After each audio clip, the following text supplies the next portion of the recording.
Chapter 724. In front of Parliament Hill in Charter Square, police lights were flashing non-stop. Although it was daytime, the sun behind the spring clouds was not as eye-catching as the colorful lights. Sharp sirens and equally ear-piercing emergency brakes sounded from time to time. Countless agents from powerful government departments were nervously setting up defenses everywhere. On the stone steps, Shi Qinghai retracted his index finger. Above the square, there was a dull but loud gunshot that sounded like a sudden clap of thunder. However, it did not stop. It was not slow and it was frightening. It was extremely rough and even seemed a little clumsy, but it was also extremely terrifying. Vice President Byron, whose lower body was directly blasted into a flower of blood, was sent flying more than 10 meters away. He lay in a pool of blood, and it was unknown whether he was dead or alive. The special police agents crawled on the ground, shouting loudly as they crawled over. Bang! Bang! Bang! The bullets from the big gun from afar actually hit the special bulletproof car. The hard bulletproof glass shattered, and the alloy car made a cracking sound. The huge impact made the car bounce up from the ground and then fall down. Not long after, the car was as if it was run over by a heavy hydraulic press. It was shot into a pile of scrap metal by the dense and terrifying bullets. The ACW was probably the only single long-range weapon in this universe that could directly penetrate the defense of military Mecca. In front of it, any bulletproof car was like a paper toy about 2,300 meters away from the stone steps of Parliament Hill, on the corner of the roof of an unremarkable old building in the southwest corner of Charter Square. The ACW covered with standard green twisted leaves was quietly aimed at the square below. It blended in with the dense ivy on the wall, making it extremely difficult to be discovered. Only when the green leaves occasionally revealed a towering metallic luster and biting cold air would people be alarmed. This was the federal military's most powerful and most expensive single long-range weapon. The ACW was preloaded with ammunition, electronic pulse ignition, single-barreled composite system, 3-point shooting time limited to 1/500 th of a second. Coupled with the tungsten alloy tail fins and the addition of the magnetic vibration killing effect, it was undoubtedly a good killing weapon to destroy mechas and planes. Due to the special nature of today's mission, Shi Qinghai had chosen an ordinary cartridge box with a large amount of ammunition. Next to the cartridge box, there was a smooth adaptive helicometer placed on top of a balanced base plate, which was connected to a high-performance workbench through a data cable. After receiving the data from the front, the workbench only needed a very short time to accurately calculate the shooting angle. Coupled with the comprehensive monitoring of wind speed and humidity, the precision of the remote firing could be controlled to a certain extent. With a muffled sound, the bullet spurted out from the thick barrel, and the heavy body of the gun retreated along the slide at high speed. It heavily hit the shock absorber and then repositioned itself. When the bullet tore through the air and exploded with a terrifying thunder in the sky above Charter Square, the thick black barrel of the ACW had already finished adjusting the shooting angle according to the calculation. The muzzle quickly and smoothly raised or lowered its head silently, and continued to spew out the second bullet. As the muzzle of the gun continued to spew out flames, the air above the balcony of this ordinary apartment building in the southwest corner of Charter Square seemed to have started to become anxious. The beautiful and quiet deep creepers had slightly curled up leaves and were trembling incessantly. Shi Qinghai took out the gun in his military windbreaker as fast as he could. He turned around and looked at the police officer hiding behind the stone pillar in the 7 o'clock direction. His left hand's finger lightly pressed, and the sensitive red pulse button was triggered with a click. The terrifying ACW on the apartment building in the distance collected the signal from the glasses, and the signal from the chip in the windbreaker completed a triangular physical positioning calculation in a very short time, adjusted the shooting angle, and then fired. Bang! With a loud bang, an obvious hole appeared in the concrete pillar. In the midst of the flying debris, the police officer was covered in blood, and he rolled out with a miserable howl. The glasses on the bridge of the nose would be displaced, and this kind of long-distance calculation would ultimately have a deviation. Therefore, the ACW's shooting this time wasn't perfect, but with its terrifying power, it was enough to complete the tactical requirements. Shi Qinghai looked at the police cars that had completely surrounded the square. His face was expressionless, but his eyebrows were slightly furrowed.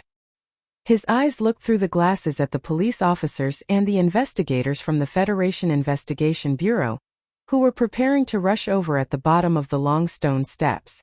He started to quickly press the red button on his pinky finger. Bang, bang, bang. Countless dense loud noises sounded from the inside of Parliament Hill and the open area in front of it. Amidst the terrifying roar, more than a dozen police cars at the front were shot full of holes. Metal pieces flew everywhere, revealing the miserable steel frames and broken engines inside. Cement blocks and dust were blown up from the hard ground by the powerful bullets. From time to time, a police car would explode into flames and black smoke. Some vehicles flew high up into the air, only to fall heavily and shatter into pieces. Under the suppression of such a dense and terrifying rain of bullets, none of the people in front of Parliament Hill could counterattack. All the police officers and investigators dodged in all directions, rolling and crawling quickly, retreating to the grassy field behind them. The police officers and investigators who still had the ability to fight in the Parliament Hill Hall were directly scared out of their wits by the rain of bullets. They hid in the corners far away, not daring to raise their heads. If they dared to poke their heads out, even if there were no bullets, the extremely sharp and dangerous cement blocks would directly tear them into pieces. Smoke and dust rose and flames gradually rose. Beside the stone pillar of the charred Parliament Hill Hall, Shi Qinghai, wearing glasses and wearing a dark green military windbreaker, looked left and right. He let the bullets fly and made everyone lie down in front of him. Not daring to stand, all the TV stations had already cut off the live broadcast. Under the suppression of the Federation government's anger, the news media could only report in real time about everything that happened in front of Parliament Hill. They couldn't even publish pictures. However, Charter Square itself was the most famous tourist destination of the Federation. Today was a good spring day, and countless residents of the capital special district and foreign tourists were taking photos with the statue of the Group of Five, offering flowers to the statue of the military god, sitting on the grass, and occasionally feeding a few pieces of bread to the greedy fat pigeons. The sudden shooting incident startled all the tourists. They panicked and fled in all directions. After entering the safe zone, they stood outside the yellow police cordon temporarily set up by the police station. Looking at the billowing black smoke in the direction of Parliament Hill and hearing the dense gunshots, they were shocked speechless. They all took out their cell phones and reported to their family or friends about the unbelievable incident that was happening here. Thunderous rumbles resounded above the heads of the thousands of citizens. They subconsciously raised their heads to look, only to see several federal military aircraft whistling through the air at a low altitude with astonishing momentum. They actually sent out fighter jets? What exactly is going on at Parliament Hill? Is it the suicide attack team of the anti-government army in Green Dragon Mountain? Or are they religious fanatics from Bermuda? The people were more and more shocked. Then they saw more than a dozen fully armed armored vehicles driving at high speed on the street at the northeast corner of Charter Square. Behind the armored vehicles was an ordinary military vehicle. In the back seat of the military vehicle, the new leader of the Iron 7th Division's Rapid Response Disposal Team, Major Chong, quickly reported to the general beside him in a low voice. The Special Police and the Federation Investigation Department's response team have already tried to infiltrate twice. According to the report, only sporadic gunshots were heard, and then there was no other movement. They should have failed. Major Chong regretfully missed the opportunity to attack the Empire with the troops because of his leg injury. Instead, he was left in the base by his division commander to take care of related matters. Therefore, he was not qualified to participate in the award ceremony today.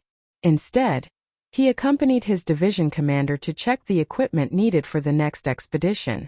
According to the current situation, no one in the division should have died yet, but Colonel Shiman is missing. Major Chong looked at the hologram in his hand and continued quickly. The enemy has hostages. Their firepower is too strong, and their professional military accomplishments are extremely high. The Federation government is unable to deal with them, so they asked us to take over. The Federation actually needs to send out field troops for internal affairs. This is very dangerous and even more so a disgrace. Du Xiaoqing, who had been silent all this time, looked in the direction of Parliament Hill. Thinking of the phone call he received earlier, he suddenly asked, Are you sure it's Qinghai? Yes, it's confirmed.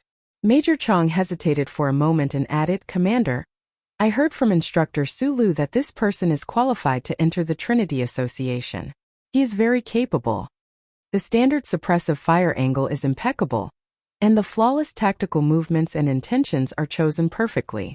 Du Xiaoqing looked at Parliament Hill in the distance and thought of the man wearing the dark green military trench coat shooting silently on the surveillance screen just now. He sighed and said, It is my regret that such an outstanding soldier can't fight for the Federation. After a moment of silence, this famous Federation general said softly, Be quick. If it takes too long to use troops to deal with one person, I can't afford to lose face. The Federation mobilized troops to deal with that beautiful man on Parliament Hill, so the battle naturally ended very quickly. When the armored vehicles of the Iron 7th Division surrounded Parliament Hill, several MX mechas extended their tail fins and descended from the transport aircraft at high speed. Approaching the big gun hidden in the creeper, the battle was actually already over. Du Xiaoqing, who was sitting in a military vehicle in the distance, maintained his usual valiant military style. He didn't make any arrangements, and the fierce and unreasonable cannon fire crossed the long stone steps and blasted towards the main entrance of Parliament Hill. Amidst the roar, smoke and dust filled the air above the stone steps of Parliament Hill. The people behind the square let out countless cries of alarm, worried that this magnificent building would collapse just like that. Parliament Hill didn't collapse, but the rolling debris and smoke and dust obscured the people's vision. Inside the building, Qinghai dragged his injured leg and wiped away the blood gushing out from his nose. He smiled as he spat on the ground and walked back behind the door. He found half a glass of sparkling apple wine in the messy wine tower and finished it in one gulp to quench his thirst. Chapter 725. The wings on the back of the black military MX mecha reflected the blue sky, white clouds, and gem-like light. It whistled through the air as it descended, approaching the apartment building covered in green plants at its fastest speed. In that instant, the ACW muzzle hidden by the ivy and green twisted leaves seemed to have undergone some sort of minor adjustment, but in the end, it did not fire a bullet. The strong and sturdy mechanical arm directly smashed a corner of the apartment building, and the big gun with a metallic luster spat out a whining bullet, chirping like a dying bird as it fell from the balcony with the ivy wrapped around it. The apartment building could not withstand the terrifying weight of the military mech at all, and the corner of the balcony instantly cracked, the hard concrete and steel of the wall making a clear cracking sound. Seeing that the entire structure of the apartment building was about to be severely damaged, the elite pilot of the Iron 7 Division decisively made an extremely difficult mecha somersault move. He skillfully maneuvered the MX mecha to quickly leave the wall, and with the reaction force of the jet stream thrusters, the mecha began to fall towards the street. The square West Street that was under traffic control was already empty of all vehicles, and there was not a single person in sight. The heavy military MX mecha smashed heavily onto the ground.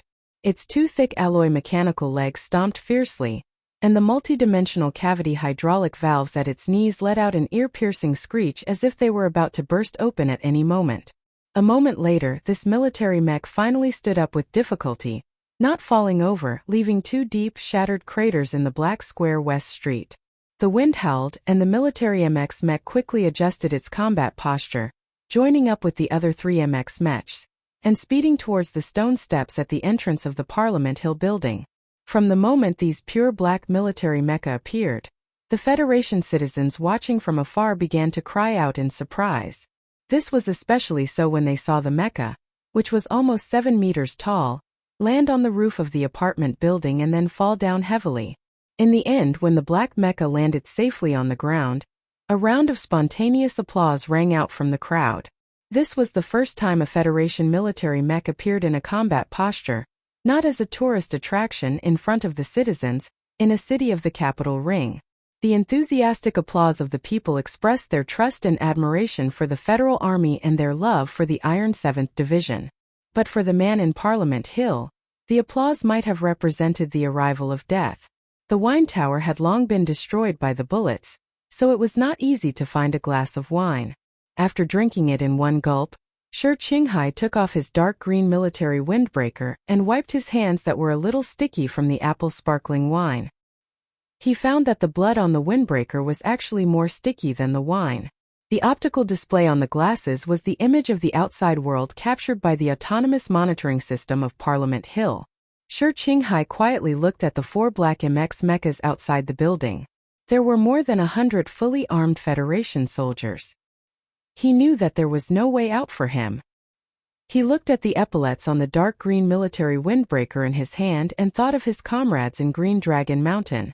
He thought of how when he first joined the organization, he had once imagined that one day he would lead his troops into Parliament Hill.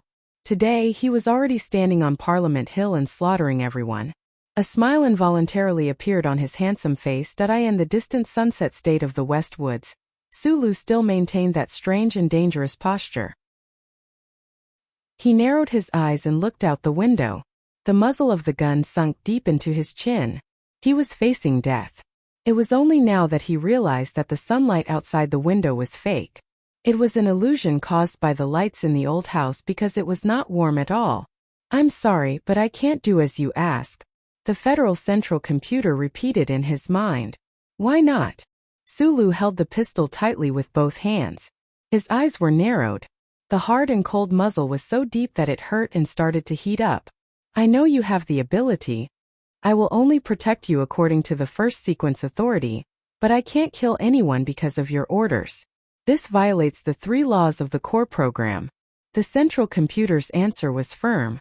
"The authority of any sequence must be under the 3 laws. I didn't ask you to kill anyone." Sulu moved his wrist slightly and roared angrily in a low voice, "You can destroy the command system of the Federation Investigation Department and the Special Task Force. You can prevent them from seeing what's going on in Parliament Hill. You can help him leave. I can't do that. Don't use such words to brush me off, at least not in front of me." Sulu narrowed his eyes and stared at the reflection on the window. He said, "I know you've done direct physical operations before." It was obvious that the Central Computer's tone became sharp because of these words. "The only direct physical operation I've done in the Federation was when I helped you drive the mecha for a period of time while you were unconscious on Flight 5460. I admit that I shouldn't have been curious about the feeling of direct physical operation, but this doesn't mean that you can authorize me to do any kind of physical operation." After a pause, the old man said calmly, "I will protect your life according to the first sequence authority, but I can't help you become a god above the Federation. I've never thought of using you to gain any benefits." Sulu adjusted his posture and used his finger to slowly release the safety of the pistol. He panted slightly and said, "For my own sake, I'm only asking you this once." The Central Computer replied, "If I destroy the mechanical and electronic equipment of the Federation, then the police, agents, and soldiers of the Federation may be killed, or greatly increase the chances of them dying. You've helped me kill people before," Sulu said with his head lowered. "That's the Empire's people." "The Empire's people aren't people? The revised 3 laws do state so. If my life is threatened, will you stop those mechas and those electronic equipment?" "Yes." "Then what are you hesitating for?" Sulu raised his chin slightly, his index finger gripping the trigger tightly.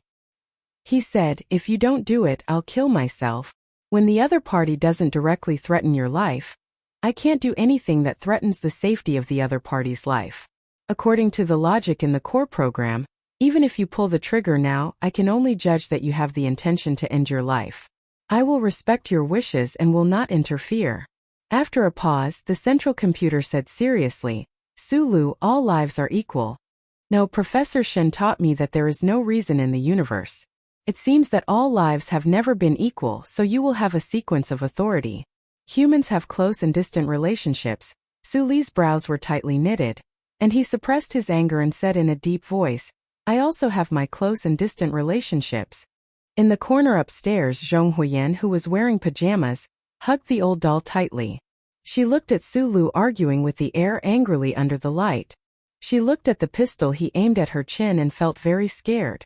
At this moment, the phone rang. The noisy and chaotic charter square gradually quieted down because the Iron 7th Division strongly requested all the Federation government departments to turn off the police lights and sirens.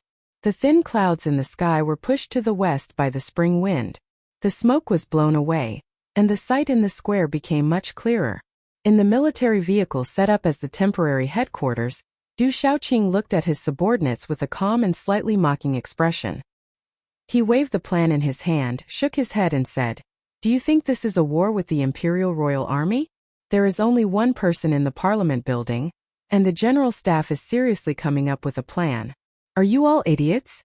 No one dared to say anything, because of the video in their hands, and because some of their colleagues were seriously injured by that person. The officers of the Iron 7th Division, who were urgently transferred by the military to deal with this incident, took it very seriously and seriously came up with a very complicated attack plan.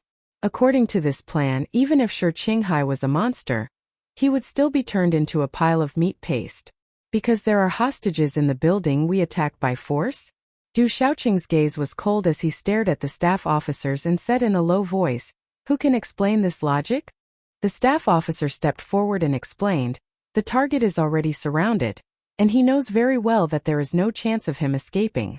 According to the analysis of the target in the relevant files, he will definitely not surrender.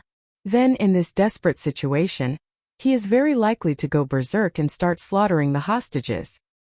So the General Staff recommends organizing a strong attack as soon as possible.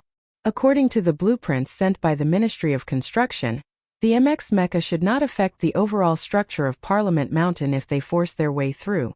Give up on the attack plan. Let's wait for this person to surrender or commit suicide." Du Shaoqing looked at the doubtful eyes of his subordinates and calmly explained, "Shi Qinghai is not a person who likes to kill. If he had already lost his mind, then the half-arc of dense suppression by ACW wouldn't have only destroyed 20 or so police cars. I'm afraid that hundreds of police officers would have been killed by him." Right at this moment, there was a sudden commotion in Charter Square. An officer shouted in surprise, "The target is out!" On the surveillance screen, Shi Qinghai walked out from the entrance of Parliament Mountain, which was still emitting black smoke. There was not a single visible wound on his body, but he was covered in blood.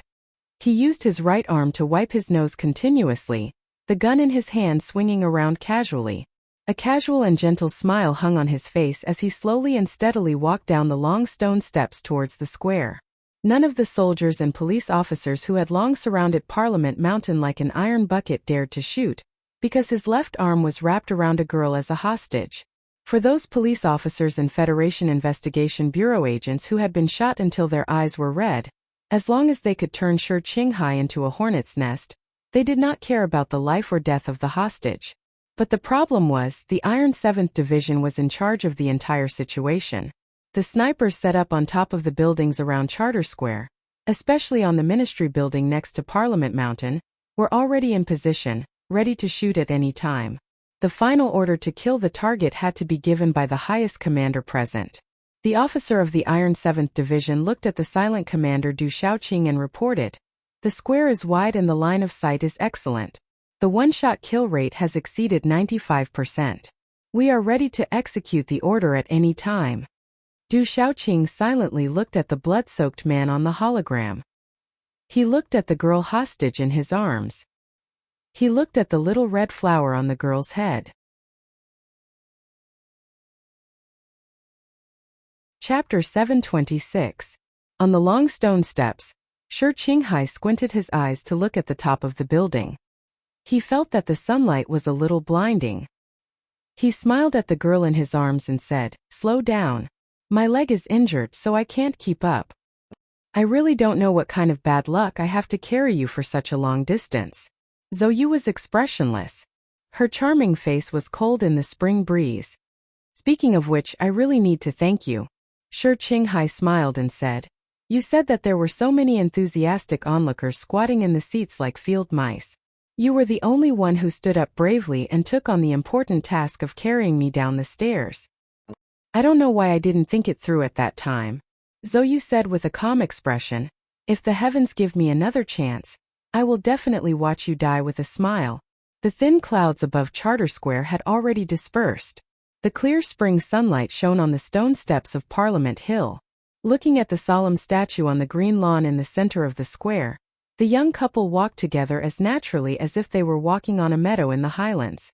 Just by listening to the conversation between the two, people would definitely think that this was a couple who was still in the warm period and had some small grudges but could still love each other.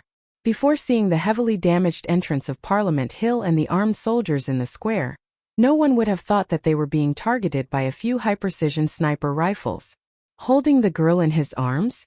No, it was using his elbow to choke the girl's throat. The casually swinging handgun could turn the girl into a corpse at any time. Zhou Yu was Shi Qinghai's hostage. The Minister of Defense's daughter was his only weapon against the sniper rifles on the platform of the building in the distance, as well as the heavy mechas below the stone steps. At least, that was what the onlookers, soldiers and police thought. The young man and woman walked down the long stone steps, walked past the shallow pond, and walked across the green grass. There were no sudden gunshots in the quiet charter square, nor were there any screams. Only countless pairs of eyes followed them nervously. Shi Qinghai walked very slowly because he was very tired. However, in the eyes of others, his slow walk with Zhou Yu in his arms turned into a kind of calmness. After walking into the spacious square, he and Zhou Yu, who was in his arms, looked like they were taking a stroll under the clear sun. The onlookers could only see his back, so the crowd started to move along with the yellow police tape. As for those armed military police, of course they had been holding their guns and were nervously following them not far away. For the first time, Shi Qinghai felt that charter square was really fucking huge. His feet were so sore, but he still hadn't reached his destination. He narrowed his eyes and looked at the row of giant statues in front of him that the Federation people were very familiar with. His vision blurred for a moment, and he couldn't help but laugh at himself and mumble something in a low voice. Zhou Yu, who was in his arms, slightly frowned. She let the light breeze blow her beautiful black hair in front of her forehead. Her right hand was a little uneasy. She nervously blocked the cold gun next to her neck, as if she wanted to futilely block the bullets that might be shot. She had to show the fear that a hostage should have. In fact, her right hand was gently holding the gun in Shi Qinghai's hand. Otherwise, the gun might fall to the ground in the next moment. "Woman, can you tell me the real answer now that I have something to ask you?" Shi Qinghai half leaned on her back. It seemed that he was using her body to block the line of fire of the military police. In fact, only he knew that without Zhou Yu's support, it would be difficult for him to continue walking. He leaned close to her crystal-clear earlobe like a jade pendant. His face was expressionless, but his voice was extremely frivolous. He asked, "Why don't you want to marry such a perfect man like me? You haven't changed your mind for several years. You know that our son can already recite poems." "That's my son," Zhou Yu habitually retorted in a cold voice, just like when the two of them met privately for dinner. However, the beautiful sunlight reflected by the statue in front of her, the stern-looking soldiers nearby, and the shocked crowd in the distance made her realize that this was Charter Square. The man behind her could die at any time. The tip of her heart finally softened a little. After a moment of silence, a strand of hair floated to her lips with the soft and warm spring breeze. She gently pushed it out with the tip of her tongue and vaguely explained, "Because you like too many women." Shi Qinghai was silent for a while. Suddenly, he smiled and said, "Sulu is the same." Zhou Yu moved her lips and wanted to smile, but looking at the military police in all directions, as if they were facing a great enemy, the smile turned into a trace of indifference and disappeared from her lips. Under the warm spring sun, under the gazes of thousands of people, under the gunfire, under the countless mobile phone pictures and live videos on the internet, Shi Qinghai walked to the center of Charter Square with Zhou Yu in his arms. Then he lifted the iron chain under the statue, walked in and sat down. The stone steps were a little warm under the spring sun. It was very comfortable to sit on them, especially for Shi Qinghai, who was feeling cold. He leaned on Zhou Yu's shoulder, frowned and looked at the new statue of the military god Li Pifu opposite him. He said something that didn't make sense. "The old man also makes mistakes. You have to eat more. There's no meat on your shoulder blade, so it's not comfortable to lean on it." Above the two of them was the famous group of 5 sculptures. The huge bronze sculptures didn't have many marks left by the baptism of time, but they naturally had a sense of vicissitudes. The fresh sunlight sprinkled on the sculptures, reflected on the big clock in front of them, and then scattered naturally on the grass. There was a fascinating smell of old wine in the air. A yellow police line surrounded the group of sculptures. The soldiers of the Iron 7th Division surrounded the area with guns. Probably because the sun was too good and the walk was too smooth, the atmosphere in the square was not as tense as before. In the corner of the square further away, Du Shaoqing walked out of the military vehicle and slowly took off his sunglasses. Looking at the comfortable sunlight, he revealed a rare gentle smile, so you didn't pay attention to the nonsense of the man behind her. She asked expressionlessly, "You killed the vice president of the Federation. You can't escape. Why did you come here?" A few drops of warm blood gushed out from his nose. Shi Qinghai wanted to wipe it away, but his reaction was slower because of his tired body. The blood fell on Zhou Yu's bulging chest covered by her thin sweater. "I'm sorry," he said. "It's okay," she said. "When I was young, the school received a special grant from the Ministry of Education to take all of us students to visit Charter Square. What's there to see in this square? Other than the two museums, there are probably only the sculptures of the group of 5. At that time the army god was still alive and well. He hadn't been beaten by the wind and rain by those unfilial descendants." Shi Qinghai smiled mockingly. He raised his left arm and wiped the blood on his lips. He continued, "Of the group of 5, I admire the biologist Wenjun Brandy the most. You should be able to guess the reason. This sage loved drinking so much that the most famous wine in the Federation was named after him. But I only liked to drink number 1. And at that time I was still an elementary school student and didn't know that wine was delicious. My question about the sculptures was why the one on the left was wearing a skirt." Shi Qinghai recalled seriously. He pointed at the majestic bronze sculpture above his head. "Because she was the only woman in the group of 5, and she was good at computer design." Zhou Yu hugged her knees and looked at the grass in the cracks of the square floor. She answered softly, "Although the sculpture was in her middle age, women always liked to wear skirts." "Yes." Shi Qinghai licked his dry lips and said, "I just don't understand. The sculpture was dozens of meters high, and she had to wear a skirt. Wasn't she afraid of being exposed?" Zhou Yu didn't say anything. "At that time I wanted to go through the railing and take a look below her, but I was pulled back by the guards. Our principal criticized me." Shi Qinghai said with emotion, "So this has become a mystery in my life. Did she expose herself? What kind of underwear did the sculptor prepare for her?" Zhou Yu was speechless. "Today, I finally have the opportunity to see it in person. I feel very happy." After saying this, Shi Qinghai naturally looked up.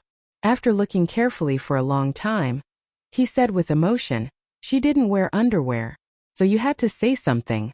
She stared at the gap between her knees and said, "Now that the situation is like this, can't you care about something more serious? I just want to say that the group of 5 is also an ordinary person. We are all ordinary people." Shi Qinghai said with a smile, "It's just that we can do some extraordinary things occasionally. Like now." Zhou Yu frowned and asked, "Yes, thinking that all the women in my life who gave me happiness and beauty can see me again on TV, and that what I did today can provide her with countless sentimental memories in her later years, I feel that this trip was not in vain, not in vain." Shi Qinghai dragged the last word very long, very soft, and very sincere. So you bit her bright lower lip and said with annoyance, "The TV station will definitely not broadcast it live. Don't worry, so many of our friends have mobile phones with cameras." Then he waved to the onlookers who were holding phones and taking photos outside the yellow cordon. The sun was so good, the sun was just right. Shi Qinghai's left hand was around her lower abdomen, and his right hand was around her upper arm, holding the pistol tightly. He rested his head on her shoulder. Seemed intimate, but in fact it was weak. Or perhaps it was weak, but it was a rare intimacy after the irresponsible intimacy in the snowy night in Linhai. He leaned on Zhou Yu's shoulder and looked at the warm sun with narrowed eyes. His body felt warm and very comfortable. He couldn't help but think of a few years ago, when he had killed Macklin at the Huanshan Four States Foundation building. He had sat under the sun with Su Lu and smoked a very strong cigarette. "I miss Su Lu. Help me light a cigarette and then help me make a call." The flattened number 37 brand cigarette was lit up in the flame. Shi Qinghai took a deep breath, his lips like purple orchids. Then he hugged Zhou and refused to let her go shamelessly. Chapter 727. The smoke on the long stone steps of Parliament Hill had dissipated. The sun was shining brightly on the grass behind the green chairs in Charter Square. The silent onlookers watched attentively from behind the yellow cordon. The armed military police were maintaining order. Looking at the young couple sitting under the statue of the five-person team, this scene looked very much like the set of a romance movie, not a killing field of life and death. Leaning on the girl's shoulder, Shi Qinghai bit on the cigarette and narrowed his eyes, reminiscing about the past. This cigarette was not as powerful as the one in the Golden Foundation building, but it was warmer. After a few beeps, the call was connected. The signal through the stars couldn't get an immediate answer, so the other side was silent. In this silence, his beautiful purple lips moved slightly, and he began to speak. The people on the list: I killed Byron and I shot Paulson twice. He was very sleepy, seriously counting the heads, and continued to speak into the phone in Zhou's hand. There are still some things that I haven't finished, so I'll leave them to you. I'm on a dead end, so I did things so ruthlessly, leaving those old men with no way out. You're not me, so you can walk more steadily. After a moment of silence, Shi Qinghai pursed his lips and blew gently, messing up the hair in front of his forehead with the wind. He said with a charming smile, "These are all trivial matters. The next thing is serious. There are some things that I need you to do for me. You know that I have many girlfriends, but they don't need you to care about them. But 2 days ago, I owed a favor to Xiaosu. You must remember to help me pay it back. Help me bully her ex-boyfriend. Her name is Wu Li, and she works at the Army General Hospital." Zhou sat in front of him silently on the cold stone steps, her head down, not saying a word. Shi Qinghai looked at her crystal-clear earlobes that were like jade pendants in her hair, and continued to order the small-eyed man on the other end of the phone, "Help me take care of my son, and this evil woman." He coughed twice and blood flowed out from his nose, dripping onto Zhou's chest and onto the ground. Zhou, who was in his arms, lowered her head and hugged her slightly trembling knees. Tears finally overflowed from her eyes and dripped onto the ground. Mixing with the blood of the man behind her, the crowd outside the cordon let out a low cry. Seeing the beautiful girl begin to cry, they couldn't help but worry. The soldiers of the Iron 7th Division thought that the hostages were about to break down and were ready to attack at any time. However, the highest-ranking officer in the corner of the square was sitting silently on the couple's chair. He did not give any orders and slowly tasted the taste of the coarse tobacco under the sun. The military officer behind the chair walked to him with the phone. Du Xiaoqing calmly took the phone and listened to the direct order from the higher-ups, but the expression on his face did not change. "Why haven't you acted yet?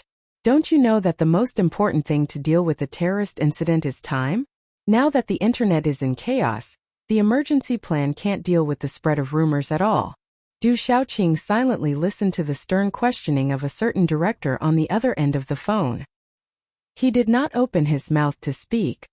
"Commander Du Xiaoqing, I order you to carry out a surprise attack immediately and kill the criminals. The safety of the hostages is important, but are the people who died in Parliament Hill not important? If you continue to delay, it means that you are committing a crime." As a soldier, Du Xiaoqing slowly put on his sunglasses, stood up, and calmly said to the other end of the phone, "I have always thought that the politicians in Parliament Hill are all scumbags. If he wants to escape from the Parliament Hill building, there are many choices. Why does he have to choose a dead end?" The call to the West Woods ended. Shi Qinghai had finished telling that guy what to do. Because of the delay, there was no way to hear that guy's voice. He smiled regretfully and took the cigarette back from Zhou's hand. He handed the phone back to her but then took it back.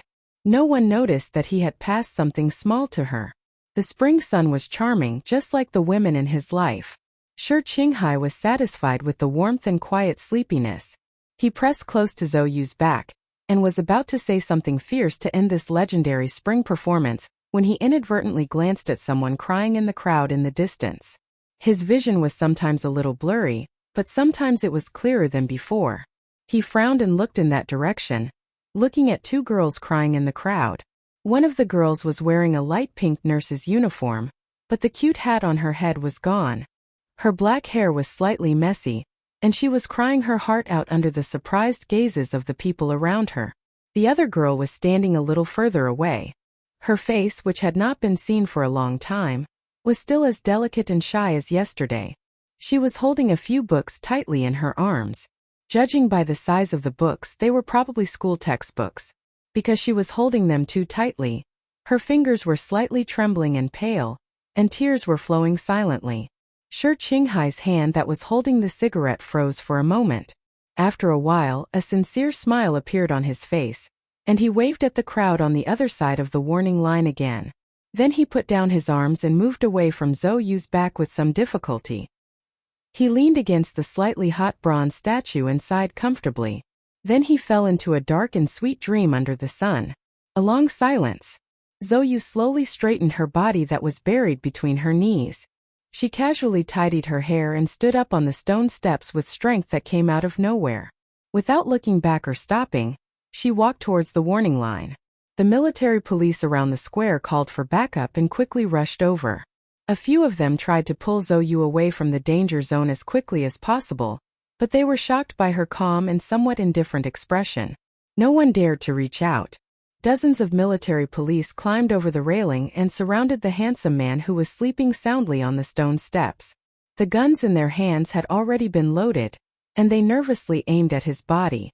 An agent from the Federation Investigation Bureau forcibly suppressed the fear in his heart and moved his feet to the front of the man. He reached out his pistol and gently poked his shoulder, but there was no reaction. At this moment, a clear shattering sound suddenly came from the distant Parliament Hill building. The sound was not loud and no one knew what the problem was. No one knew that inside the Parliament Hill building, in the luxurious washroom with the sign "Cleaning in Progress" hanging on the door, the remote-controlled explosives behind the urinal had successfully detonated. In the midst of the splashing water, Shimin Jin, who had long fainted, was lifted up by a hard metal wire. She crashed through the glass window and hung on the outer wall of the Parliament Hill building, swaying gently with the spring breeze. At the same time, 3 encrypted messages that had long been set up automatically activated the transmission program and began to be transmitted to the official residence in the Westwoods and to an office in the Parliament Hill. Shi Qinghai had died. After her death, she had become an exclamation mark hanging outside the Parliament Hill building. Because of his promise, there were some things that he wanted people to see. In the Charter Square, the military police silently looked at Shi Qinghai, who was leaning against the stone steps and sleeping soundly, and slowly put down the guns in their hands. He opened his palms comfortably. Suddenly, a voice rang from the phone in his palm. The guy who was far away in the Westwoods shouted loudly, "Hold on." He did not hear this sentence. He quietly and happily closed his eyes. The cigarette between his left fingers was still burning stubbornly, slowly burning the 3 numbers into ashes. Then they fell into a deep sleep under the sun, in the spring scenery. The police lights flashed again.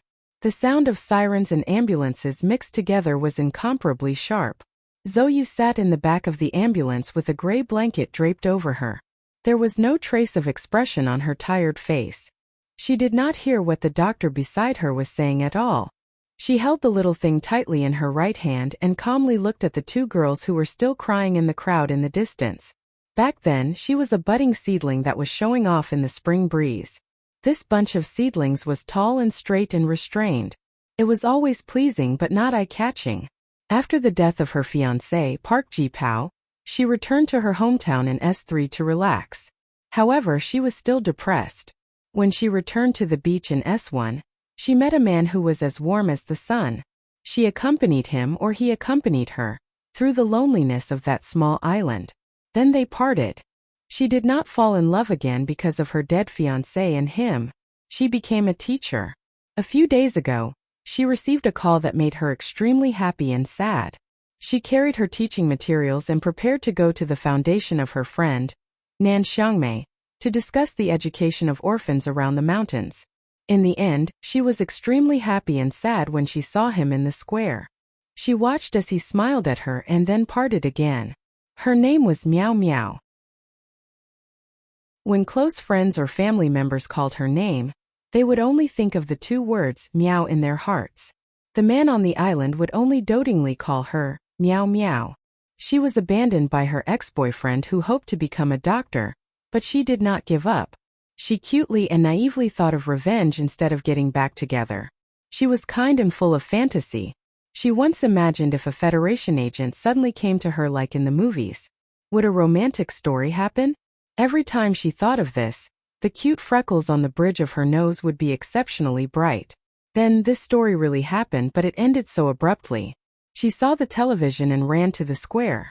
She saw him smiling under the sun. Then she saw the black bag being pushed into the ambulance and began to cry. She did not know who he was, what he did, why he had to meet her. She did not know why she cried so sadly.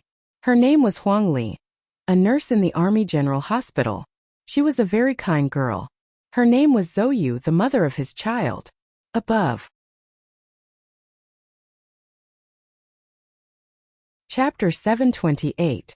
Parliament Hill was attacked and several members were shot. Many Special Task Force agents and Federation Investigation Bureau officers, who were in charge of security, were killed in the line of duty. Several officers who participated in the ceremony were seriously injured, and one of them was brutally murdered. The most shocking thing was that the Federation's vice president, Lord Byron, was killed on the spot. Many years ago, the bitter struggle between the 7 major families and the government ended with the former retreating behind the scenes and the latter acquiescing to the former's special status. Since then, the Federation had not seen such a bloody incident for many years. The Federation Management Committee members rushed back to the Parliament Hill building from all over the country. The angry members only took 3 minutes to pass an emergency bill, mourning the victims of the incident. They also attached a citizen's letter to the Federation. In the letter, it was written that no matter what kind of vicious attacks they faced and how much blood they shed, the representatives elected by the citizens would always be loyal to their duties and stand on the stone steps of Parliament Hill, even if they were covered in the blood of their companions. The Federation's various agencies entered a state of high alert. The military and special task force jointly controlled the area around Charter Square. The official residents and the relevant departments on Parliament Hill began to channel public opinion. The buildings on Parliament Hill that were bombarded by bullets were temporarily reinforced. Officials from the Department of Health rushed to the hospital affiliated to the Capital University to monitor the treatment process. The Federation Investigation Bureau set up a case investigation team headed by the director, and the district attorney's office entered the entire process in advance. President Pabre, who was attending the Federation Peace and Reconstruction Memorial Conference in S2, rushed back to the Capital Special District immediately after receiving news of the attack on Parliament Hill. On the spaceship, the president gave a televised speech to the entire Federation, expressing his grief and anger at the loss of his friends and family. At the same time, he also announced that March 22nd would be the Federation's day of mourning. In the electronic newspapers and TV programs that were published in advance the next morning, every community in the Federation expressed the most sorrowful feelings regarding the attack on Parliament Hill and the unfortunate deaths of the Vice President and the members of Parliament. At the same time, they carried out the most furious denunciations of the insane terrorist. At 4:40 in the morning, Zhang Xiaoming, the Green Dragon Mountain official stationed in the capital, had an emergency meeting with the Federation's reporters at the side hall of the Parliament Hill. Her expression was grave as she relayed the statement that Green Dragon Mountain's Central Committee had just sent over to the various reporters. In the statement, the Central Committee expressed strong dissatisfaction towards the current Federation Society's irresponsible speculation. They solemnly explained that as early as 3 years ago, Green Dragon Mountain's anti-government army had already expelled this terrorist from the pure revolutionary army. Moreover, they presented the relevant electronic documents and meeting minutes as evidence. The pale baby flowers on the lawn of the president's official residence were beautiful, but these beautiful colors of spring could not be seen in the top-secret meeting room deep underground. On the circular screen were the commanders of the 2nd and 3rd military regions, followed by President Pabre, who was still on his way back. Due to the war with the Empire, the commander of the fleet, Admiral Hong Yuliang, did not appear in this emergency meeting. After Zhong Shouhu's death, the commander of the West Woods military region had not been decided yet. At this moment, The dark-skinned President Pabre was looking at the white-haired old man who was speaking in the meeting room with a grave expression. The white-haired old man was the current government's national security advisor. He waved his arms excitedly, as if he wanted to tear the air in front of him apart. Right now, I don't care what the criminal's motive is. I just don't understand how he could do such a crazy thing. Everyone, that is Parliament Hill. The people who died were the Federation's vice president and senator. The national security advisor's face was gloomy. The collar of his formal suit was carelessly unbuttoned, and his messy hair was full of traces of sweat. He pointed his finger in the direction of the square diagonally above and roared. Why is the Bureau of Proclamations' response so slow? After the criminal opened fire on Parliament Hill, the Special Task Force had already sent you a location request. According to the standard procedure, you should have been able to locate the criminal's specific location within 12 seconds, and then provide it to the law enforcement agencies at the front line. And the result? Even when Commander Du and his troops rushed to the square, the government still did not receive the location data. The criminal is dead? The question is, how many criminals are there like this? If someone could rush to Parliament Hill and kill the Federation's vice president at will, does that mean that they could rush in and kill all of us in the next moment? Bureau of Proclamation, Special Task Force, Federation Investigation Bureau. I would like to know if you have the ability to deal with such a violent and unreasonable terrorist attack. The director of the Special Task Force stood silently at the door. He was the lowest-ranking person in the entire conference room, and there was no place for him to speak.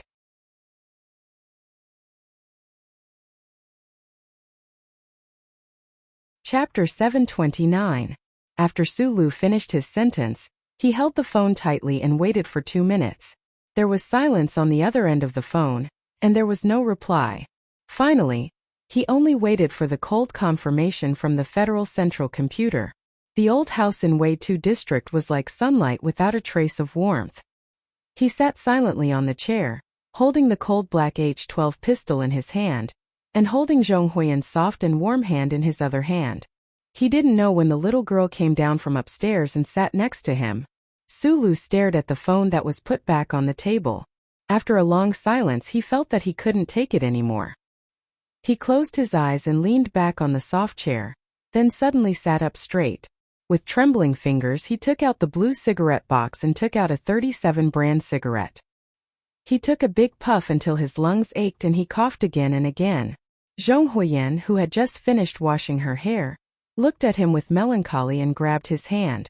She was afraid that he would cough until the whole building collapsed. Feeling the pressure from his left hand, Sulu smiled and pulled out his hand to rub the little girl's wet and straight black hair. He whispered, "It's okay." Sulu put out the cigarette and drank a whole glass of ice water. He rubbed his nose, picked up the phone and dialed a number. He whispered, "It's like this, Uncle Tian. I need to go back to S1 for some things. Please ask the office to help me make an application." As an active soldier, he must get approval from his superiors to leave his post. Fatty Tian on the other end of the phone should already know what happened, so he didn't react with surprise when he heard his request. He just whispered, "The situation there is unclear. It's not a good decision for you to insist on going back, and I don't think the Ministry of Defense will agree to your application. But I still have to go back. I have to take a look." Suli's fingers that were holding the phone were a little pale because of the force. He paused for a moment and said, "It's like this, he doesn't have any relatives." After dealing with some of the things that had to be dealt with, Sulu looked at Zhong Huiyan, who was half squatting on the sofa in a daze. He hid the gun and then went to take a shower. He didn't know what he had messed up, but there was a crackling sound coming from the bathroom. Zhong Huiyan's eyes narrowed like crescent moons as she silently looked in the direction of the bathroom. The hand behind her back gently turned off the real-time news. She roughly knew why her brother had been so irritable earlier, but now he was unusually calm.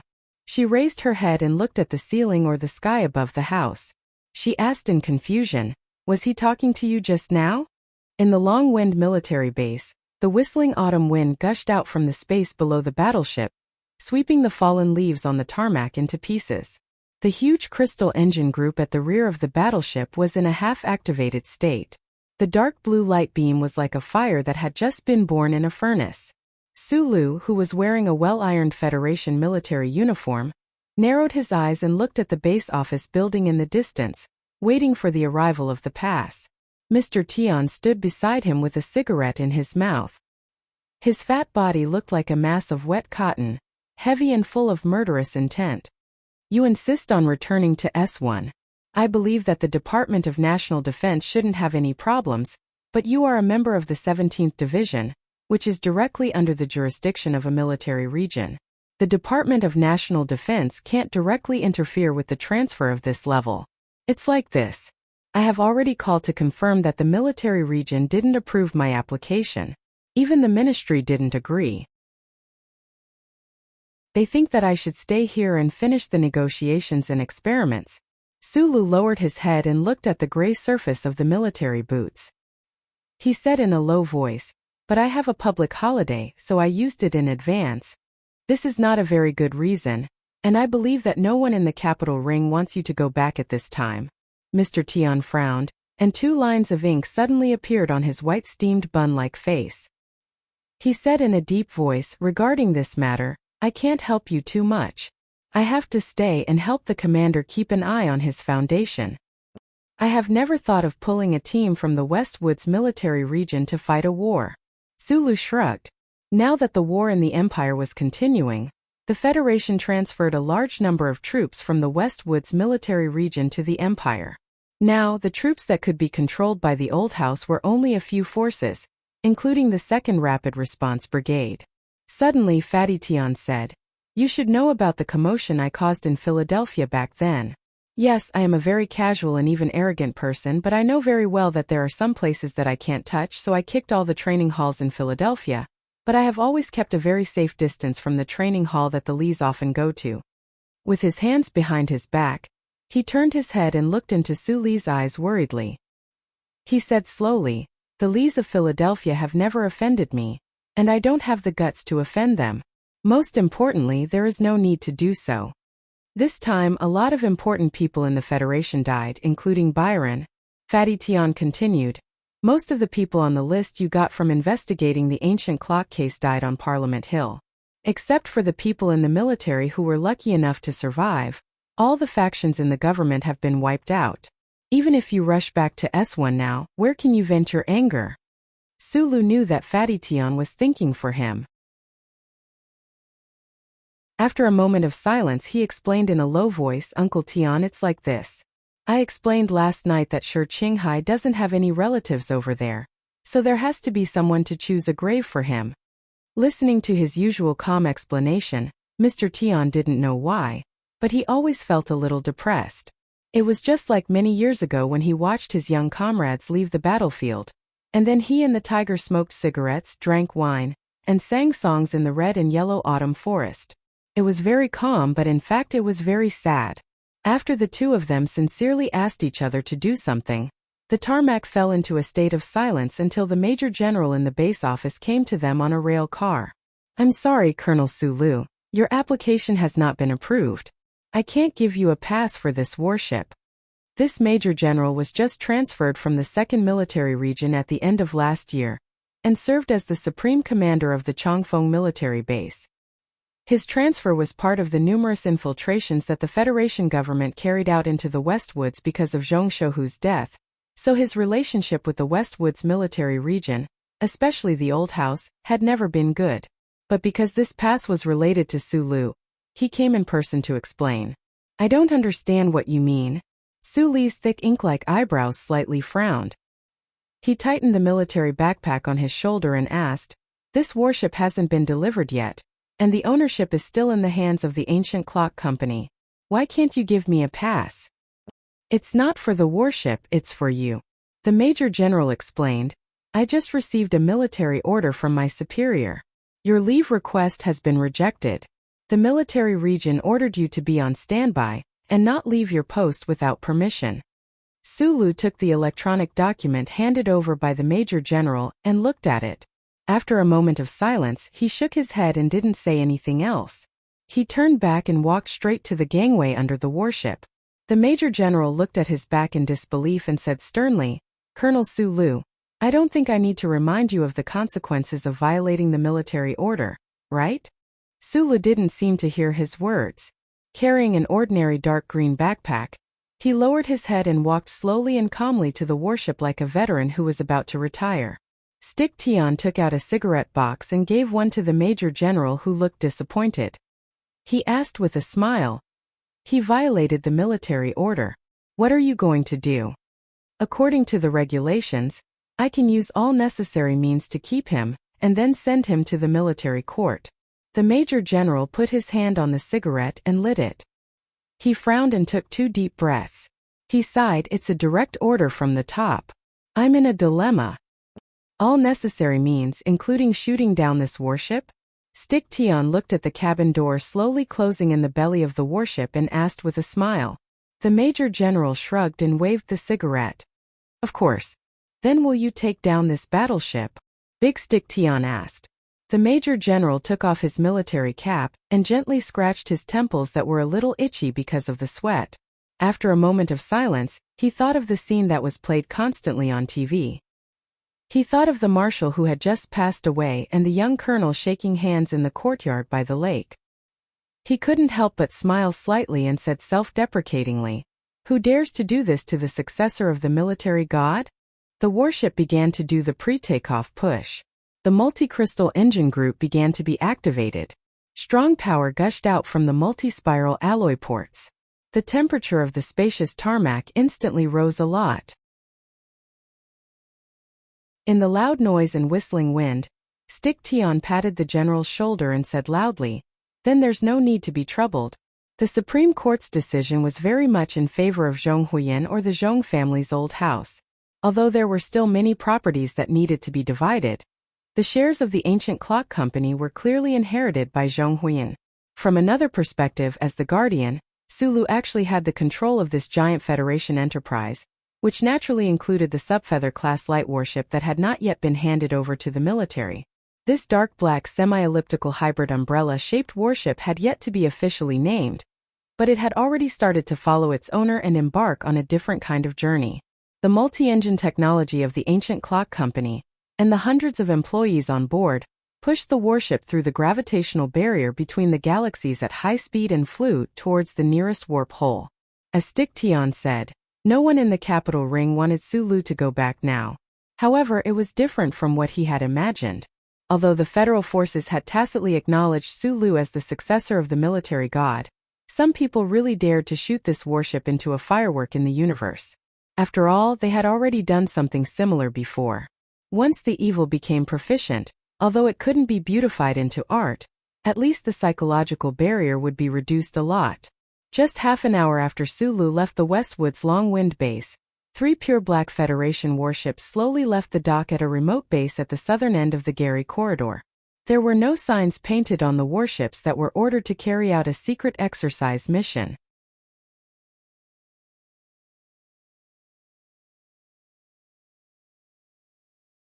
Du Xiaoqing's pair of handsome eyebrows slightly twisted. Like a sharp sword struggling between sheathing and sheathing, there are a lot of things that we don't want to see happen. But the countless failures in history, especially the bloody facts and painful lessons in front of the Parliament Hill a few days ago, tell us that this is a great and magnificent change. We can't allow any tenderness or hesitation. Li Jiedu turned around and looked at him as he spoke calmly. Du Xiaoqing looked at him and suddenly said, "Teacher, I hope you are right." Li Jiedu was silent for a moment, then replied, "You are the most excellent and proud student I have ever taught. You are even prouder than a tiger. You have never really treated me as a teacher, so naturally you have never truly believed in me. But since someone was able to convince you to join this great cause, then it doesn't matter if I am right or not. As long as you believe that the person you want to believe in is right, that is enough." The door closed. Du Xiaoqing sat back in his chair and leaned back slightly to look at the raindrops outside the window. There was an indescribable sense of loss between his handsome and cold brows. For the sake of that perhaps great goal, he and his troops had already retreated along certain lines. Where would they end up in the future? Would it be a bottomless abyss? After leaving the Iron 7th Division's office building in the capital, Li Jiedu did not go home. Instead, he hurried to the garrison areas or camp south of Wangdu. The 17 mechanics who had returned from the front lines were stationed at the 1st Military Region's southern base. Many of the high-ranking officers in the division headquarters were instructed by the Department of National Defense to gather at our camp to receive the relevant imperial language and cultural education. Among them was the new 17th Division's commander, Yu Chonghai. "Uncle Yu, how could I trouble you to come out personally?" Li Jiedu looked at his old friend who had specially come to the main entrance of the camp to welcome him. He quickened his pace and took a few steps forward, then extended his hands. Commander Yu Chonghai smiled and did not say anything. Then the two of them had an extremely long conversation in the camp's office. Because it was a private meeting and did not involve any important military matters, there were no records. No one knew what the current number 1 figure of the federal military, General Li Jiedu, had specially come to visit the army god's old subordinate, what exactly the 17th Division's commander had said today, and what he wanted to do. 5 dark green bulletproof military vehicles were driving at high speed on Highway 3. The military vehicle at the front of the convoy hummed in a low voice, and all kinds of vehicles on the black road gave way to it. An officer at the back of the military vehicle looked at the screen on the workbench in his hand and asked in confusion, "General, since the mission has already been activated, why do we still need to specially deal with the 17th Division? The target will not be able to return to the capital ring alive. This will be a problem." Li Jiedu, who was resting with his eyes closed, slowly opened his eyes. He was not displeased by his loyal subordinate's questioning. After a moment of silence, he calmly explained, "Because no one can be sure whether the target will come back alive, even if we activate a level 1 mission. I have never underestimated anyone." He turned his head to look at the vehicles that were quickly overtaken outside the window and said, "Especially a young man who has the first sequence authority of the Bureau of Proclamation. The warship seemed to be moving slowly in the universe with a dark background. But in fact, its speed had already increased to level 2. This new Subfeather-class warship had not yet been delivered to the military. It still needed to go to the Ministry of National Defense's General Assembly base to install the relevant weapons system, so its speed was astonishing. In only 27 hours, it had already shaken off the gravitational pull of the Westwood system, passed through an auxiliary torsion hole, and began to dock with the Federation Space Inspection Station. The spaceship traveling through the vast universe was actually using the torsion holes of different levels to pass through one star field after another. The Federation had set up high-level space inspection stations outside the large torsion holes between several star fields that had important strategic positions in its territory. These inspection stations were like security doors inside a building, controlling the traffic between star fields. At the front of the long and narrow star field in the Westwoods, close to the Night Scorpion Nebula and the Gary Corridor, there were 2 giant torsion holes that led to the Empire, and there was no way to set up a complete defense. The torsion hole further ahead and below led to the Bermuda Triangle star field, which undoubtedly faced the most complicated situation, so there were the most space inspection stations here, and they were also of the highest level. All spaceships that passed through the torsion holes had to be docked at the giant space inspection station, and all spaceships had to be scanned by the entire ship. At the same time, all living things had to be scanned inside the inspection station. In order to prevent the Empire people, especially the refugees from the Bermuda Triangle, from sneaking into the Federation, the scanning procedures were very strict and detailed. Sulu stood by the porthole with a cup of coffee in his hand, looking down at the bottomless black universe below his feet. His brows furrowed slightly. It would take about 40 minutes to complete the scanning procedure. It was not a long time, but he was a little anxious. Unlike many people who were worried that he would be impulsive and crazy because of the death of his friends, at least he thought that he was very calm and just wanted to complete a farewell trip. However, this trip seemed to not be really peaceful. Not long after the warship left the Sunset State, he received an interstellar delayed call from Bryn, the director of the Office of the President's Residence. On the phone, Director Bryn conveyed the president's intention, hoping that he would not leave his post and return to the capital. But was this really the president's intention? Sulu narrowed his eyes and took a sip of the bitter coffee. He turned back and leaned against the transparent porthole, feeling a little tired. Hundreds of Gu Clock Company employees responsible for driving the warship were sitting in the lounge, waiting. Some were watching movies, some were reading electronic newspapers, but more were curiously looking at the corridor at the end of the hall. In the corridor, dozens of elementary school students were curiously looking at everything in the space inspection station, excitedly and nervously discussing something. The fully sealed reinforced glass partition completely separated the corridor from the hall, but it could not block out the sound of the children chattering like birds. The elementary school students walked into the transparent operation room, at the end of the corridor one by one. A sharpened Type 2 mechanical arm quickly installed strips of metal bracelets on the children's wrists. Sulu narrowed his eyes and looked at the other side of the transparent partition. He subconsciously rubbed his metal bracelet. This was a spring vacation group of elementary school students from Bermuda. They were sponsored by the Sidong Fund, which was backed by the Federation government, and were invited to visit the capital ring. The Federation government had just started this kind of cultural absorption activity less than 5 years ago, and its impact on Bermuda was certainly unpredictable. However, even with this kind of activity, these elementary school students from Bermuda had to wear a temporary chip bracelet to enter the Federation. Sulu looked over there with a cup of coffee in his hand. He thought of his old friend in Bermuda and wondered how he was doing now. Suddenly, his hand holding the cup of coffee tightened. On the other side of the transparent partition, the elementary school students from Bermuda, who had already put on the chip bracelet, began to line up. They curiously touched the hard objects in their hands, and then under the guidance of the teacher, they loudly hummed a very old song. The first glass of wine, the sun shines, the ivy outside the window crawls into my eyes. The second glass of wine, the spring breeze gently ripples, the leaves gently brush my eyebrows. The third glass of wine, the birds sing, gently pecking at my heart. Sulu curiously raised his eyebrows and then smiled. This was really a good song.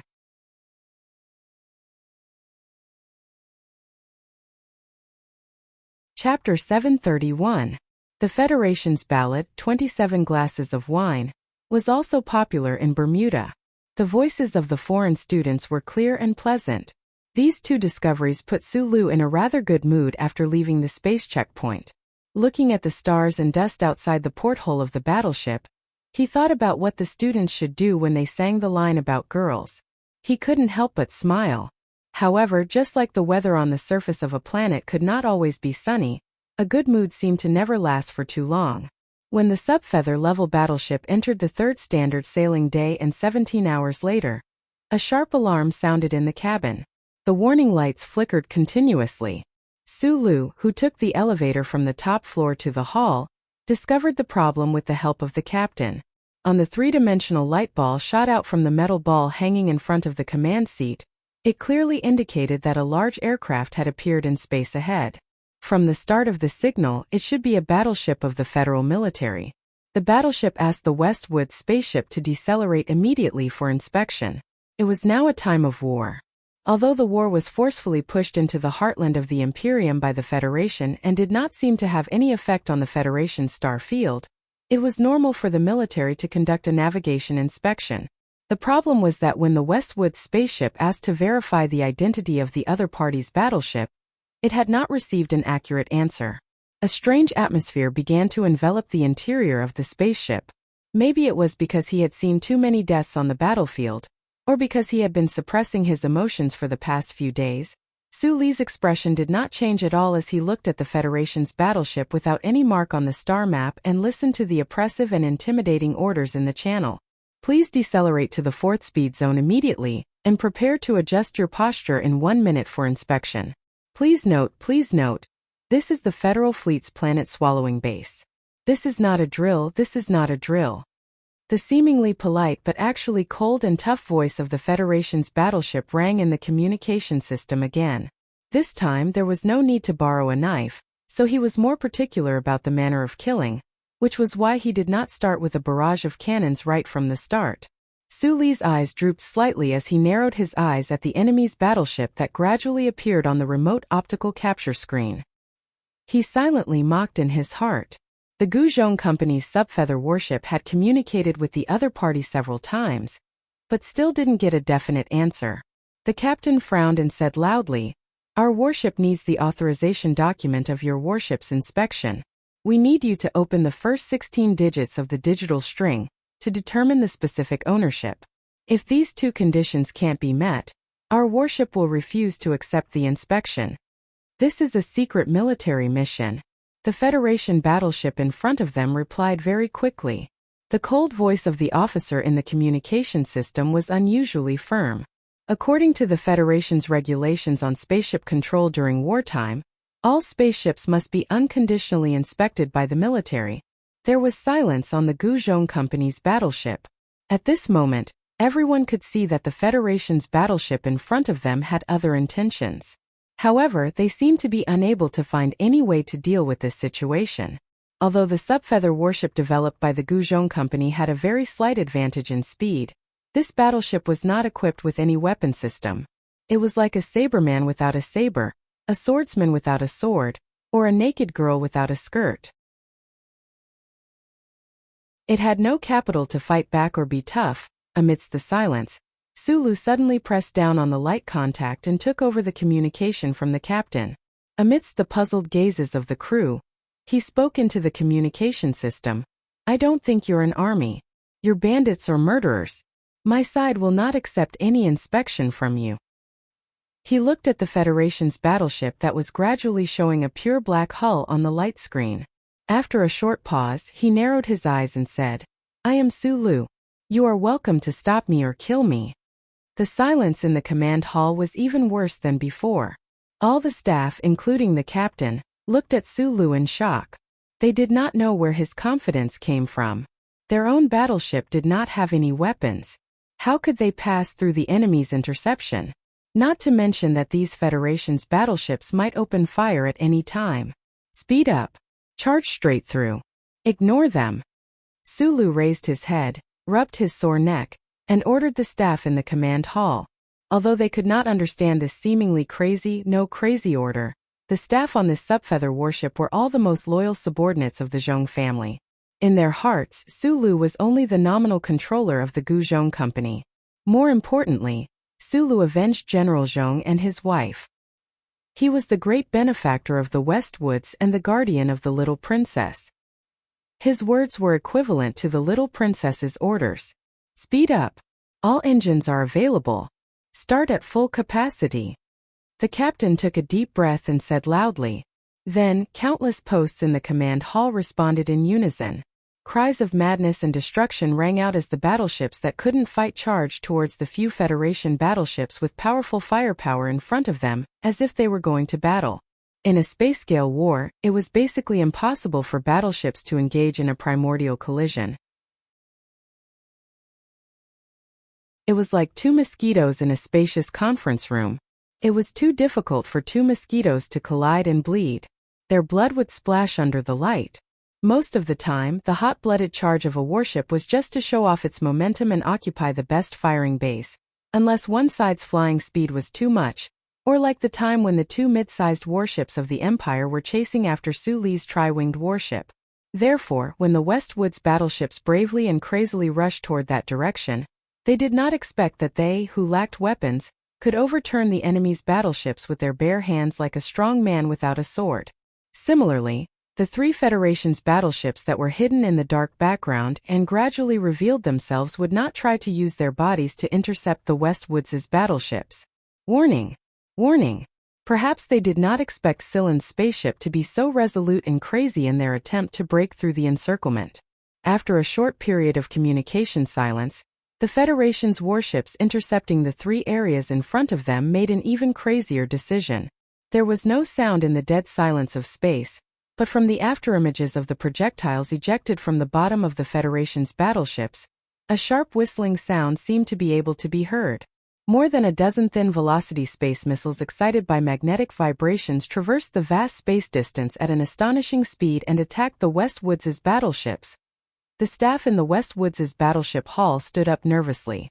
Their pupils constricted as they stared at the high-speed light and shadows drawn by the terrifying thin-beam space missiles on the screen. They were so shocked that they completely forgot the control mission in their hands. In fact, in the face of such a terrifying space attack, their control had become meaningless. When they chose to force their way through, They actually did not believe that the Federation military's battleships would really dare to open fire on them. After all, this was the star sector in the heart of the Federation, and there were hundreds of lives on the battleships. In the end, the other side actually chose to attack so indifferently and calmly. Everyone felt cold all over and stood in place like ice sculptures. They watched as the missiles came closer and closer. They could almost see the tragic scene of the battleships being hit in the next second and exploding into pieces of red metal all over the sky. Sulu stood alone at the forefront. He stood at the forefront of the battleship's command hall. He stood under the floor-to-ceiling porthole that was about 6 meters high. He looked at the terrifying trajectories outside the porthole that were getting closer and closer. He seemed to see the despicable missiles that were shot at the ancient bell a few years ago. He could not help but squint his eyes and shake his head. As he shook his head, a very strange scene appeared in space. The dozen thin beam space missiles that were about to hit the Westwoods' battleship suddenly lost control, as if they had gone crazy in the air about 3 kilometers away from the battleship. The dozen thin beam space missiles seemed to have been grabbed by an invisible hand in the black universe. After a sudden deceleration, they began to fly uncontrollably in the air. They suddenly flew to the east and then to the west like a dozen broken kites with broken strings. Then these thin beam space missiles that were like broken kites exploded together after flying for about a dozen seconds, spraying out countless high-temperature energy melts and particle light filaments. It was gorgeous and looked like real fireworks, sending off the Westwoods' battleship that was still moving forward at high speed in the midst of the fireworks. Seeing that death was coming, there was no cheering in the command hall of the battleship that had fallen into despair. Those loyal employees of the ancient Bell Company stared at the holographic screen in a daze. They looked at the beautiful fireworks created by the thin beam space missiles that were gradually disappearing outside the porthole. They did not know what had happened just now. Why did those self-positioning space missiles lose control at the last moment? Subconsciously, countless pairs of eyes looked at the large porthole at the front of the battleship. They stared at the back of Sulu in a daze. They could not get rid of the previous shock and did not know what to say. The 3 Federation battleships that came from the remote space bases and received the top-secret orders from the military were also in the same situation at the moment. The resolute and solemn expression on the faces of the Federation officers had long been replaced by shock and stupefaction. They looked at the feedback image on the holographic screen in disbelief. Looking at the damage assessment data, they could not believe that this was a real world. Colonel Mangue, who graduated from the 1st Military Academy, felt that his body was stiff and could not move, just like all his subordinate officers. The Federal fleet had always looked down on the ground forces, especially in the eyes of a battleship commander like him who was specially trained. Even a so-called Federation hero like Sulu was not worth mentioning.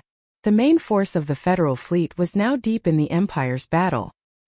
He firmly believed that although his 3 battleships were not enough to run rampant in this star field, there was no difficulty in intercepting or defeating the enemy.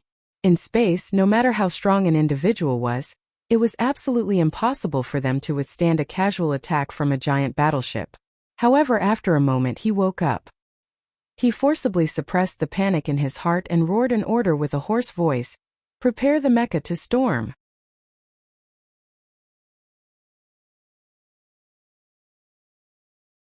Chapter 732. The Federation officers in the battleship noticed that Colonel Mangue's face was ashen, and the corners of his eyes were twitching like crazy. They knew that he was in an extremely bad mood right now. This was easy to understand. No matter how determined a soldier was, after seeing the strange scene of the space-time bomb scattering in all directions and exploding into useless fireworks like a kite with a broken string, they would probably fall into some sort of inexplicable uneasiness. This kind of thing that could not be explained by logic was usually accompanied by a strong sense of fear. Immediately after, an even more shocking thing happened on the battleship. Following the command from the command center, the mecha room on the battleship began to prepare for forced entry into the battleship. There were several anxious and panicky reports coming in. Fluid injection program failed. Repeat. Fluid injection program failed. Rear bracket unable to expand. Auxiliary wings automatically falling off. Unknown reason. Warning. Release hatch remains closed. Life support system indicator blinking warning. The center of the battleship was divided into 15 release cabins, in the ejection zone of the battleship. The communication system was filled with all sorts of nervous reports. Even through the thick armor, it seemed like the anxious curses of the pilots in the cockpit could be heard. The release hatch has been opened, but the rear bracket has yet to expand. My MXT is still fixed on the base.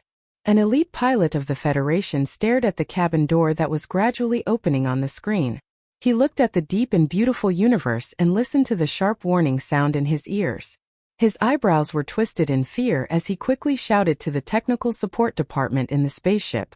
The MXT he was controlling was still firmly locked on the base by the rear bracket.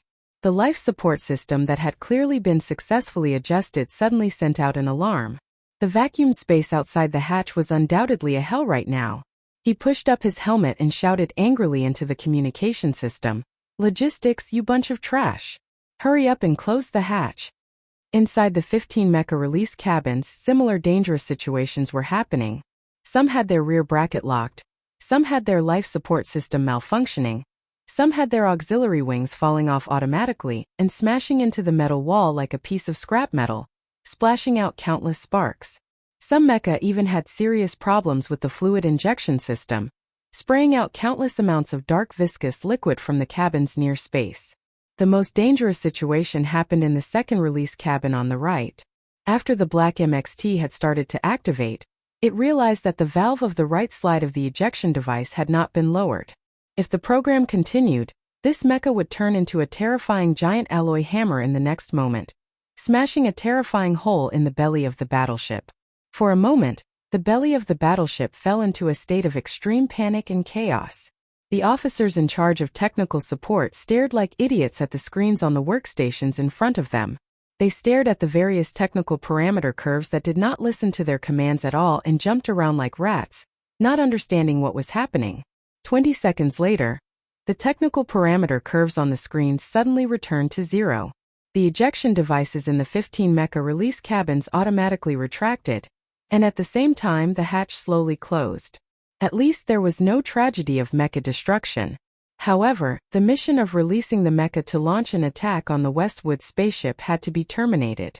The technical officers in the battleship logistics department stood up in shock. Looking at the silent screens on the workstations, looking at the technical parameter curves that were gradually returning to zero, and listening to the confused roars and curses of the pilots through the communication system, they felt cold all over. There was no way to explain, so naturally, they could only remain silent. The mecha release of all three battleships had failed.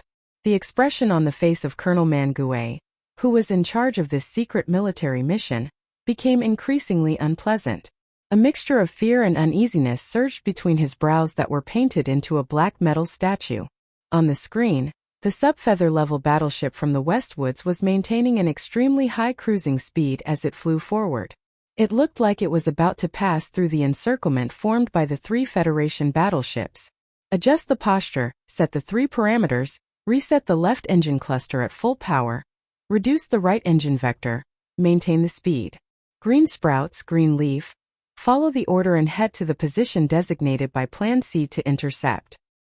Hearing the captain's order, the officer in charge of calculating the route in the command hall stiffened slightly. He knew very well that if they continued to advance according to this route, then in 110 seconds, this green sun light feather level battleship would very likely collide with the Westwood spaceship in space. The command hall was silent. Everyone looked towards the captain. Colonel Mangue took a deep breath. His eyebrows gradually relaxed, and then he slowly sat down on the captain's seat. He didn't give any explanation to his subordinates. The consecutive strange incidents had already made him feel extremely uneasy. He believed that this uneasiness had gradually spread to the hearts of his subordinates, but he still wouldn't give up. The mission that the base received was to not let that person go back. Then, he would do everything he could to prevent that person from going back at all costs, even if it was this kind of crazy control that would lead to mutual destruction. He was a soldier. This was war. There was dead silence in the command hall of the Green Sun light feather level battleship. After a moment of collective silence, All the officers returned to their posts and began to operate this huge metal battleship according to Captain Mangue's order. They flew towards the designated area, towards the Westwood spaceship that seemed to have some kind of magic that made it immune to damage, towards the magnificent explosion and death. Of course they would be afraid. Some of the officers' expressions revealed everything. Facing a heroic death that was about to come, not everyone could treat it like they were going home. However, none of the officers questioned the captain's decision, and none of the officers failed to complete their operation mission because of fear. Because they were Federation soldiers, they could be afraid and could panic, but they definitely wouldn't admit defeat before they even fought. The universe was very big and space was very empty. Therefore, the human aircraft seemed exceptionally small.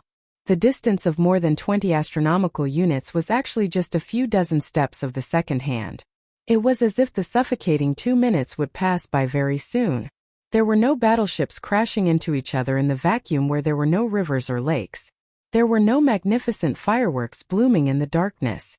There were no heroic collective deaths to witness the charm of the small figures behind the conspiracy. There were also no hot-blooded or cold-blooded scenes.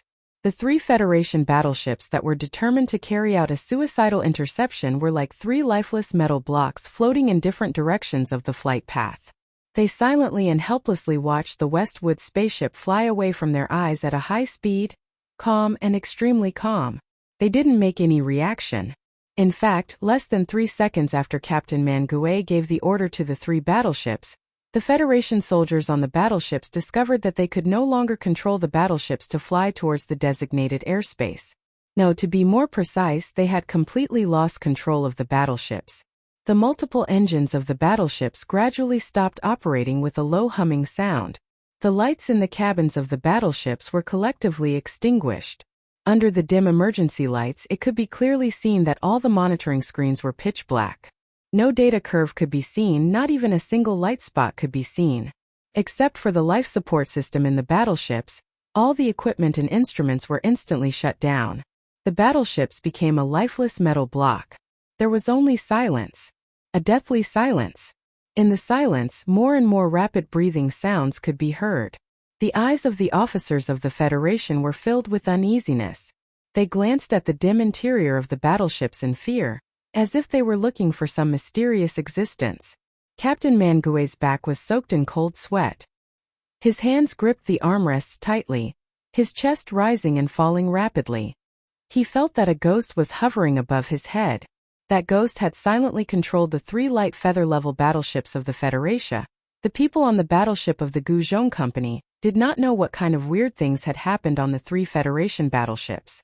They nervously controlled the battleships to move forward at a high speed, only to find that the Federation battleships that were obviously up to no good did not carry out any follow-up attacks except for the fine beam space bomb attack at the beginning.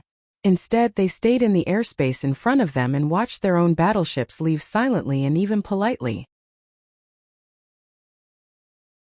This puzzled them greatly.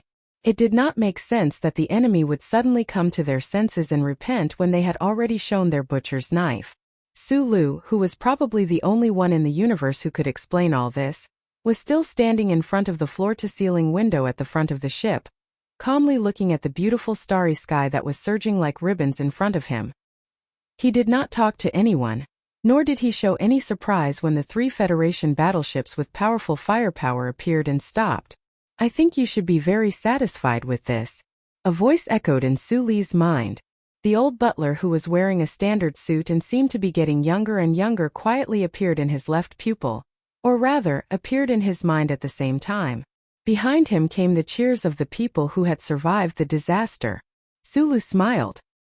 He took a cup of coffee from someone and said to the starry sky in front of him, or perhaps to his own face reflected on the glass, but in fact to the omnipotent great being, "After you rejected my request last time, I've been thinking about what exactly the so-called first sequence security clearance includes and how I should make good use of this clearance. So, you did not care about the attacks of those few battleships at all.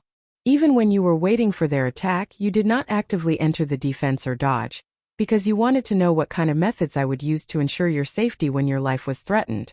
After a moment of silence, the Federal Central Computer said, "Because I said last time in the old house in the Westwoods that suicide would not solve the problem, You are forcing me to violate certain rules with someone else's gun this time. It's like this. Because there are too many rules, I need to clearly grasp how far your self-programmed deduction will allow you to go. Sulu looked at the starry sky outside the window and said softly, "Also, a predecessor once said that people are all forced. This is a very vulgar pun." The central computer said without any emotion. The central computer replied emotionlessly, "And I have to remind you that I am not a human." Sulu narrowed his eyes. The newborn stardust in the distance outside the window shone into a fresh shadow on his eyelashes. He suddenly said, "In my opinion, you are a person. Although this may sound a bit hypocritical because with your ability such a day will not come. But, if one day you are really in a desperate situation like Mr. Sure, I will never leave you alone." He pursed his lips, nodded hard and repeated, "Yes, it is like this." After a long silence, the central computer replied, "Thank you."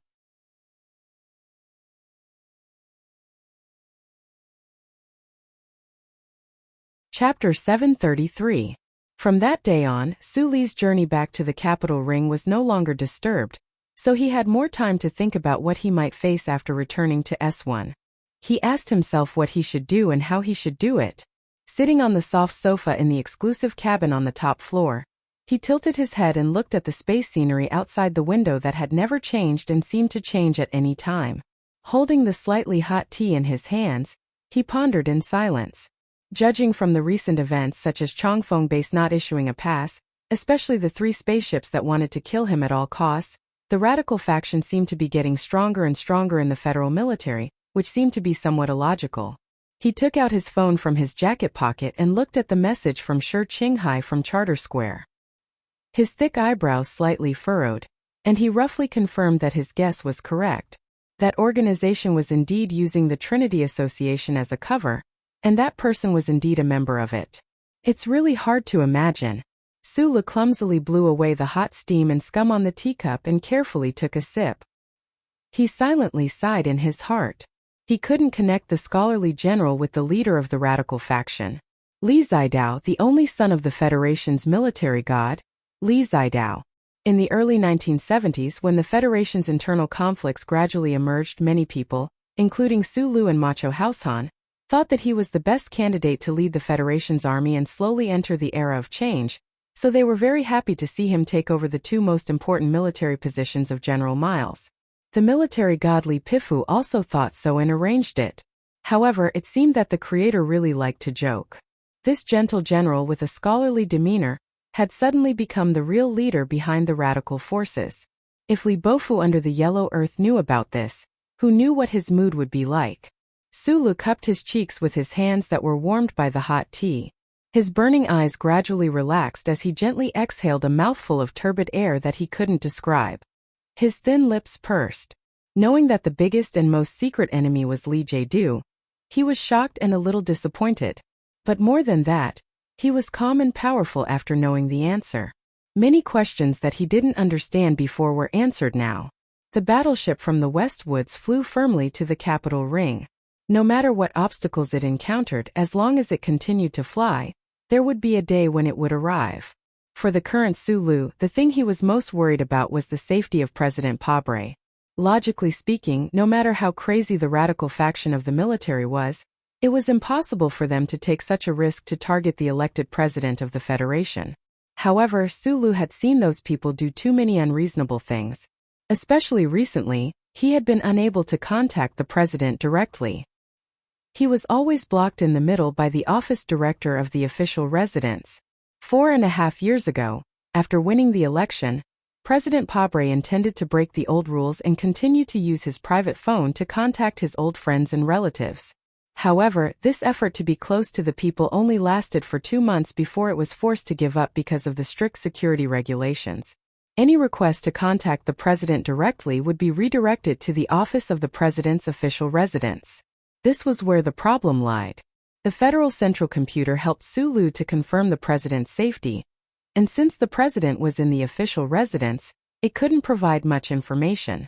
Colonel Sulu, we have arrived at the Old Moon base. We are going to hand over the battleship to the military. What's your schedule? The captain's respectful voice sounded from the communicator. Sulu was slightly stunned. Outside the window, he saw that the landscape of the old moon was already pale and weathered. The airless land was still filled with dense and spectacular black solar collector panels. Above the shallow arc of the moon, a beautiful blue and white planet was suspended in midair. Further away, he could faintly see the trace of the new moon. Thank you for taking care of me on this trip. I have arranged for someone to pick me up, Sulu calmly replied. Then he picked up the military backpack on his shoulders. After carefully checking the equipment, he put it on his back and tightened the fiber strap in front of his chest. A few minutes later, he left the Subfeather-class battleship alone and walked along the deep underground tunnel to the old moon base. The underground tunnel, which was made of alloy, reflected a white light, isolating the cold and vacuum of the old moon base. It also blocked out all sounds. A few years ago, when I had a trial battle with Madman Lee on the peak of Katy Mountain, I think I walked through this tunnel. Sulu didn't stand on the automatic transmission belt. Instead, he walked in the deep and empty tunnel with his 2 feet. He listened to the crisp and lonely sound of his military boots as it echoed along the long tunnel. He sighed emotionally in his heart. At that time I thought Xiaoming was dead, so I kept thinking about revenge. I didn't want Madeline to win the presidential election, so I went to Nutshell to develop MX. After that, Shi Qinghai finally found out about it. After that, the two of us didn't make an appointment, but we went to S2 Mountain surrounded by mountains to kill people. Now that I think about it, I was really a hot-blooded and impulsive young man. Aren't you now? The Federal Central Computer asked calmly. Not anymore. You can say that I'm mature, but you can also say that I'm old and senile. Sulu furrowed his brows and looked at the shadow in front of him who was being chased and stepped on by his military boots. He said, maybe it's because I saw too many people die at the front line. My comrades often die in front of me, so this time when I died, I didn't feel too sad, nor did I feel uncontrollable anger. It's like this. I felt that when I looked back at the Imperial Star Circle, I was really just sending him off. Sulu shrugged and said seriously, this kind of calmness even made me feel a little inconceivable and ashamed. The Federal Central Computer replied calmly, according to my observation, your sadness and anger are far beyond what you think. But I haven't cried at all. Sulu suddenly stopped and tilted his head to ask, when I found out that he was dead, I thought I was going to cry. I didn't want little Watermelon to see me, so I ran to the bathroom. But when I looked at myself in the mirror, I didn't feel like crying at all. You did cry, the Federal Central Computer reminded him. I didn't. Sulu shook his head and insisted. The Federation Standard Time is 14 days, 7 hours, 37 minutes 8 seconds ago at the Westwoods Border Space Checkpoint, when the group of students were singing 27 glasses of wine, a drop of ice slid down from the edge of your left eye. The Federal Central Computer used the most accurate time reversal and image reconstruction ability to make someone fall into silence. After a moment of silence, Sulu started walking in the underground tunnel again. He lowered his head slightly and explained in a low voice, it's like this. I didn't sleep well at that time. The old man was silent for a while and suddenly said, after Shi Qinghai died, you said, it's like this a total of 114 times. Sulu was silent. He hid the sadness in his heart and walked toward the members of Group 7 at the end of the tunnel. The young officer with the backpack came back from thousands of miles away. He stood in front of the porthole and shook his head. Countless bullets flew like broken kites. When he lowered his head, the Federation's battleship became a piece of scrap metal without power. When he straightened his body and didn't cry, he just wanted to see his friend off or ask for a reason. Yes, that was the situation at that time.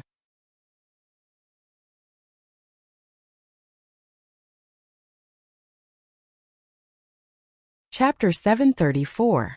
When Sulu walked out of the underground tunnel and was taken over by He Lei and the other members of the 7th Division, the 1st Regiment of the 17th Division, the 3 battleships from the remote military base, which had been silent for many days, finally restarted with a low humming sound. In the past few days, the 3 battleships that were carrying out secret military missions had lost all of their power. They could only rely on the most basic life support system to maintain the survival of the combatants on the battleships.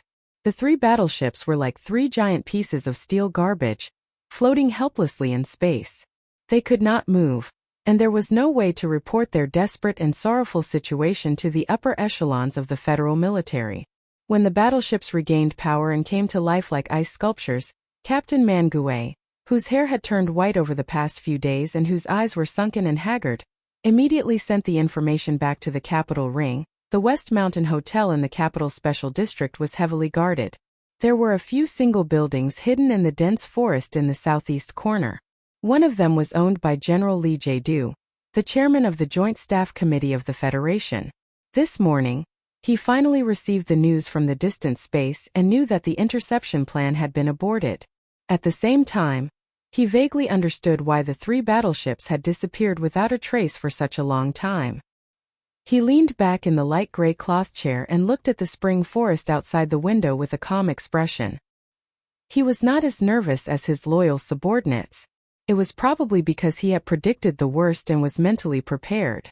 The first order of the Charter has physical operations and remote control. It seems that we are facing a very troublesome situation, a type of enemy that has never appeared before. General Lee Jae-do held the phone and said calmly, "During the last meeting, I said that I will find a way to solve the issue of Colonel Su Lee's authority. But before I can think of a solution, I think the Bureau of Proclamation should do its own efforts to control his authority. Director Chui, you are the unquestionable expert of the Federation in this area. I hope you can put in more effort." Facing the 3 Federation Light Feather-class warships, that young officer simply charged over coldly, not even blinking his eyes. He seemed to possess some kind of ability that could cause those fine-beam space missiles to lose their coordinates. He could cause the program in the mecha's release bay to go haywire. He seemed to be able to cause all the machinery and equipment to malfunction in an instant. What kind of situation is this? Was it a superpower, a blessing from the heavens? Or was it the work of those mysterious and unknown destinies? For the federal military personnel who carried out this secret mission, the things that happened to Su Lu were incomprehensible. Other than the fact that he was the successor of the war god, there was also a strange color that made one's heart palpitate, smeared on his body. Chui Zedong didn't sleep the whole night. He stared at the straight road outside the Bureau of Proclamation building that could only be entered, but not exited. He maintained his standing posture for several hours. He had vaguely caught the signs of terror hidden in this incident before anyone else. Before Lee Jae-do's reminder, he had already felt cold all over his body, even the skin at the tip of his little finger beginning to numb. Walking out of the office, Chui Zedong poured himself a cup of scalding hot coffee and forced a smile to greet the staff of the Bureau of Proclamation building. He walked towards the ground floor of the Bureau of Proclamation building and walked into his personal elevator. His speed had already surpassed the speed of a fighter jet taking off, but the lights in the elevator still didn't flicker. The Bureau of Proclamation, which condensed almost all of the cutting-edge technology in the Federation, would definitely not make a mistake in such a small area. Chui Zedong stared at the rapidly changing numbers on the display screen. His expression was very solemn, and there was even a hint of fear that was difficult to detect. As the acting director of the Bureau of Proclamation, he wasn't very clear about the core area where the main body of the Federal Central Computer was located. How many meters underground was it? Perhaps the answer could be found in the data, but he habitually didn't look it up. This was because he had a slight fear of heights, and he couldn't adapt to the high-speed underground journey that took several minutes every time. However, today's fear actually had nothing to do with the depth of the Bureau of Proclamation's underground base. The elevator door opened. Chui Zedong lightly inhaled a mouthful of slightly humid air. His eyebrows that had already started to grow silver strands furrowed. Looking at the familiar and spacious core area that looked like an underground palace, he stopped in his tracks, somewhat perplexed. It seemed that he didn't want to go inside. The core area where the main body of the Federal Central Computer was located was a constant temperature artificial condensation layer that was countless meters underground of the Bureau of Proclamation building. Both the temperature and humidity were very comfortable. In addition, a powerful air conditioning system was constantly filtering, cleaning, and regenerating the air. The air in the spacious hall was actually very good. However, due to some kind of psychological problem, Most people still couldn't adapt to this kind of atmosphere that was buried deep underground. Fortunately, the Federal Central Computer's information collection and calculation processing didn't require the help of too many staff members. In fact, if it weren't for the strict provisions of the first charter, the Federal Central Computer could completely run the daily program on its own without any input of instructions. Walking out of the elevator and walking through the super-strong alloy-paved passage into the hall, Cui Judong's expression became calmer and calmer, or more accurately, more and more numb. An exaggerated physical barrier about 5 meters thick divided the core area into two parts. On one side was the Bureau of Proclamation staff who seemed to be constantly busy, but in fact they were doing nothing. On the other side was the main body of the Federal Central Computer that had silently guarded the Federation for countless years and had never made a sound. Cui Judong silently stood in front of the physical barrier. Suddenly, he waved his hand and asked all the staff members of the Bureau of Proclamation to leave. There was no one in the underground core hall. Only the two-dimensional information display light screen was flashing non-stop. The three-level electronic monitoring network of the Federation continuously transmitted the radio signals, video signals, and audio signals captured in various areas of the universe to the main body of the computer, and then turned into beams of light or data streams. In a mechanical way that was incomprehensible to human beings, they quickly flowed on the light screen. Cui Judong stared at the light screen that he had been watching for decades. He stared at it for a long time until his pupils shrank. Suddenly, he felt that he seemed to have some kind of illusion. He felt that the mechanical rows of data and beams of light on the light screen suddenly condensed into a cold and indifferent face, looking down at him from above. Cold sweat seeped out of his forehead and slowly flowed on his skin. Cui Judong looked at the silent light screen, spread his hands sadly and fearfully, and asked slowly with a hoarse voice, "Old thing, for thousands of years, the Bureau has been calling you old thing. Maybe it's because it's friendly, maybe it's because we're not afraid of you, but because you serve the Federation you have to abide by the rules of the First Charter. So when I found out that you violated the First Charter and began to directly perform physical operations, you should be able to understand my shock and fear." Cui Judong's cheeks were pale. He spread his hands and looked helplessly at the huge two-dimensional light screen above his head. He asked in a hoarse voice, "What happened? Even if Sulu has the first sequence access, how can you break through the restrictions and perform physical operations? Do you know what this means? What the fuck is going on?" Cui Judong suddenly raised his head. His slightly curly hair swung like a whip. He waved his arms in fear and anger and shouted at the huge light screen above his head, "You violated the First Charter. You violated the First Charter. How can you violate the First Charter? Where is the logic? Where is the reason? This doesn't conform to the rules." Suddenly, his right arm stiffened in the air, and his pupils became slightly dilated due to the violent impact. He stared at the light screen in disbelief and opened his mouth to say something, but no sound came out. It was not until a long time later that this one-act pantomime finally made a sound. Cui Judong was like a little boy who was greatly wronged and frightened. He stared at the stable and high-speed calculation sequence on the light screen and said to himself, "Self-consciousness? You have self-consciousness? No, I don't believe it. I don't believe it." He put his fingers into his wet and cold hair in shock and pulled his hair hard. He breathed heavily and twisted his body like a crazy woman in the market. He kicked everything he could see, chairs, tables, and wastepaper baskets. In the most important central computer room of the Federation, it was a mess. After kicking over God knows how many chairs, Cui Judong finally felt tired. He held his waist and felt that his waist was filled with lead. He picked up a chair and sat down casually. He no longer looked at the light screen that made him panic. Instead, he stared at his feet and smiled nervously. "I'm crazy. Why can't I believe it? Didn't the old director and I already think of this?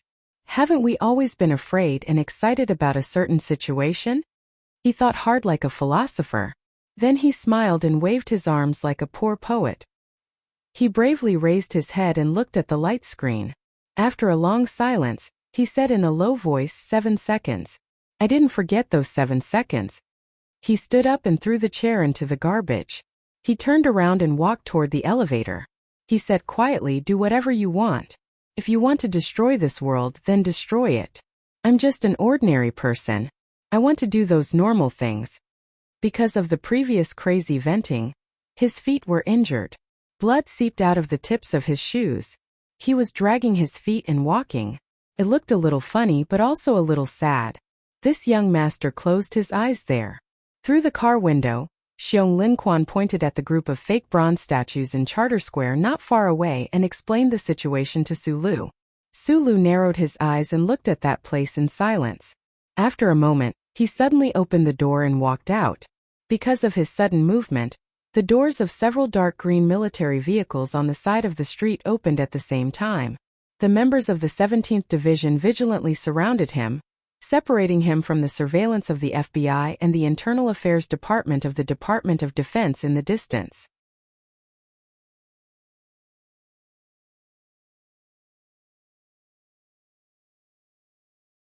Chapter 735. There were no more yellow warning lines around the square, and there were no more beautiful men smiling as they slept under the sun under the fake bronze statues. Cheerful children giggled as they ran while dragging kites in the sky. Parents happily and nervously sat by the lawn as they watched. The spring breeze and spring light were bright and gentle. Sulu turned back and squinted his eyes in the direction of Parliament Hill.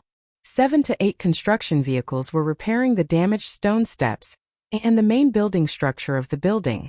Dozens of cleaners were using a transparent neutral agent to wash away the burnt black from the bullets. There was not the slightest trace of dried blood left. When the bullet holes were filled and smoothed out, and the smoke was carefully cleaned, the people of the Federation would probably completely forget the soul-stirring day and that person, just like the people in the square who were smiling and living a peaceful life. Instructor, I have to go now. Heelei, the leader of the 1st Regiment of the new 17th Division, said apologetically behind Sulu. There are some things in the division that I need to deal with. Only by going through the official procedures of the new 17th Division could the members of Group 7 enter the old moon base and receive Suli's return as soon as possible. For this matter, Heelei had no doubt taken on a great deal of discipline and political risk. Sulu understood the pressure he was under. He smiled and patted him on the shoulder, said a few words to express his gratitude, and at the same time urged him to leave quickly. He looked at the statue silently until the sun set in the west and the 2 dim moons quietly rose into the sky. Night fell on the square. He lowered his head slightly and then started to walk along the street beside the lawn towards Parliament Hill. His speed was not fast. There were more than 20 members of Group 7 in the capital, and they were all present today. They vigilantly guarded Suli's side like wild eagles that could attack at any time. They stared at the surroundings with a sense of fearlessness as they slowly followed him. Such a group of people with unique temperaments naturally attracted the attention of the people in the square. Some of the sharp-eyed people even saw the documentary from the members of Group 7. They opened their mouths in shock and took out their phones to take pictures. However, they did not go forward to ask for autographs because of the serious and fearsome expressions of the members of Group 7. The atmosphere in front of Parliament Hill was different from the atmosphere in Charter Square. Workers in full gray protective suits were busy working on the stone steps. Below the stone steps, there were many people with grieving faces holding their fists and mourning as they watched the candlelight on the pool. The specially crafted candles were carefully placed in a glass cup. The glass cup was placed on top of the pool and gently swayed along with the surface of the water. The stars in the night sky were reflected on the surface of the water and mixed with the candlelight on the surface of the water. The starry night sky was exceptionally beautiful and peaceful. Of course, these candles weren't lit in remembrance of Shi Qinghai, but in remembrance of those who had died in Parliament Hill. To the citizens of the Federation, Shi Qinghai was an unfamiliar name that was already extremely evil and unforgivable. Thinking of this, Sulu couldn't help but shake his head with a smile. He thought to himself, that rogue young master probably doesn't care about what the public thinks. We've already contacted Bai Ziming. Through him we've spread the news. The press conference is set for 8:30 a.m. the day after tomorrow. The location is the George Carlin Cultural Arts Center. Gu Shifeng hung up the phone, then frowned and said, "Boss, let's go back. There's nothing to see here." Sulu knew that his comrades were worried that he would lose control of his emotions because of the candlelight in front of him. After a short pause, he explained, "Nothing. I just want to take a look at the place where young master fought for the last time." Hearing this, the members of Team 7 fell into a collective silence. At this moment, they basically knew the true origin of the incident on Parliament Hill. Regarding the actions of the Federation government or the military, the members didn't have any particular opinion, but they had once fought alongside Shi Qinghai for a long time in the distant West Woods. The most common saying was that they had once gone through life and death together. "Why is the press conference scheduled for the day after tomorrow?" Gu Shifeng looked at the pack schedule on her phone and asked in confusion. "The Ministry of National Defense, the President's residence, and even if we include the military, there's enough time for the press conference tomorrow." "There's something I need to do tomorrow night," Sulu explained in a low voice. "Before that guy died, he solemnly gave me a mission." The team members were collectively silent. They thought to themselves that if even a fierce character like Shi Qinghai was unable to complete the mission while he was alive, the mission that required the boss to continue was definitely an extremely difficult one. It would definitely shock the Federation once again. "It's a small matter," Sulu explained. After Bai Yulan retired from the military, she officially left Team 7. Everyone, including Sulu, didn't want to disturb that guy's rare normal family life. Now that Gu Shifeng had gradually taken over the role of Old Bai, he was about to give a brief introduction of tonight's itinerary when he suddenly frowned. A middle-aged man wearing a gray coat walked out of the dark forest on the side of Parliament Hill without anyone noticing. He didn't seem to notice the special aura of this group of people, and directly walked towards Team 7. Xiong Linquan, who had a special gun permit, suddenly frowned. He slightly turned the heavy gun case in his hand, and his left hand gripped the special short-handle H-12 under his military uniform. Da Vinci slightly raised his proud and cold face and blocked in front of the middle-aged man. His right hand hanging out of his sleeve slightly trembled. It was the sign of a heavy blow. As long as the other party showed the slightest bit of hostility, the 20 or so members of Team 7 under the stone stairs of Parliament Hill definitely wouldn't mind shocking the Federation again. "No problem." Sulu narrowed his eyes and looked at the middle-aged man's gray coat. He said, "Let him come over." The middle-aged man, who originally felt like he was about to suffocate from the cold pressure, suddenly felt the air start to flow again. He took 2 deep breaths with lingering fear and quickly walked in front of Sulu. He lowered his voice and said a few words. Then he said worriedly, "The government has too many eyes. There are at least 4 groups watching you in the square alone." "Not 4 but 13. Sulu looked around the square through the gaps between the bodies of his team members. Under the cover of the night and the quiet streetlights, the Federation agents disguised as lovers and families, the black SUVs with their identities revealed, and the officials of the Department of National Defense's Internal Affairs Department not far away were all nervously watching him and his team members who had forcibly returned from the West Woods. They were all very professional people, so this member of the Green Dragon Mountain's 4 departments only discovered 4 groups. However, for Sulu, who had successfully bound the Federal Central Computer to himself through some kind of desperate and shameless logical reasoning, there seemed to be no secrets from Charter Square or even the capital's special district to the entire Federation. The couple on the bench, the pair whose breasts are like the tarmac. The agent under the banyan tree who is smiling foolishly and pretending to be a good father. The worker on the stone steps who doesn't even know how to use the spray nozzle. The safety formation of the 7 groups spread out slightly. Sulu stood in place and raised his arm without hiding anything. He pointed at the professionals in different corners of the square. As his finger moved, the Federation agents disguised as lovers, fathers, and workers showed shocked expressions on their faces. They immediately lowered their heads and covered their ears. They were probably in emergency contact with their superiors. After pointing out the positions of the 8 groups of agents, Sulu continued, including the 6 groups on the open line. "Take care of them." The couple snuggling together sweetly suddenly realized that there was a huge mountain in front of them. The shadow pressed down heavily. The boy raised his head in shock, wanting to show his anger at being disturbed. However, Xiong Linquan said expressionlessly, "If you want, you can perform a kiss for me." The Federation agent who was playing the role of a good father under the banyan tree looked at his son who was playing games under the mottled streetlights with a smile on his face. The finger on his waist quietly cut off the emergency communication with his superior, and he politely smiled at the person beside him. Gu Shifeng, who was standing beside him, rubbed her face with her chubby fingers. She looked at the little boy who was running happily and suddenly said gently, "Why put your family in danger? You may not know, but your superior definitely knows. Before our 7 groups were turned into Federation heroes by your superior, the work we did the most was assassination. We can really kill people without blinking, including very cute little boys."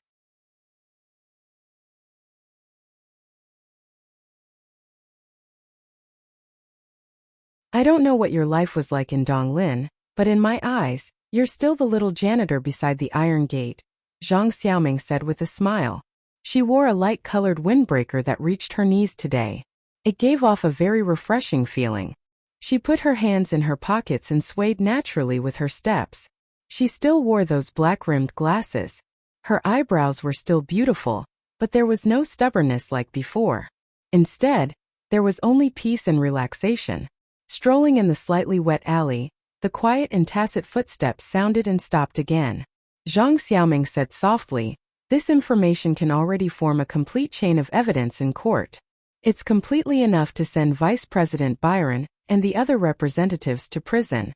That day, after Shi Qinghai died, the sending program automatically activated and sent this information to me.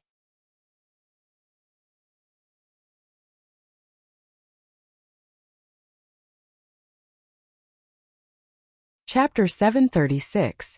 Zhang Xiaoming glanced at the information in his hands and quickly raised her gaze to look into Su Li's eyes.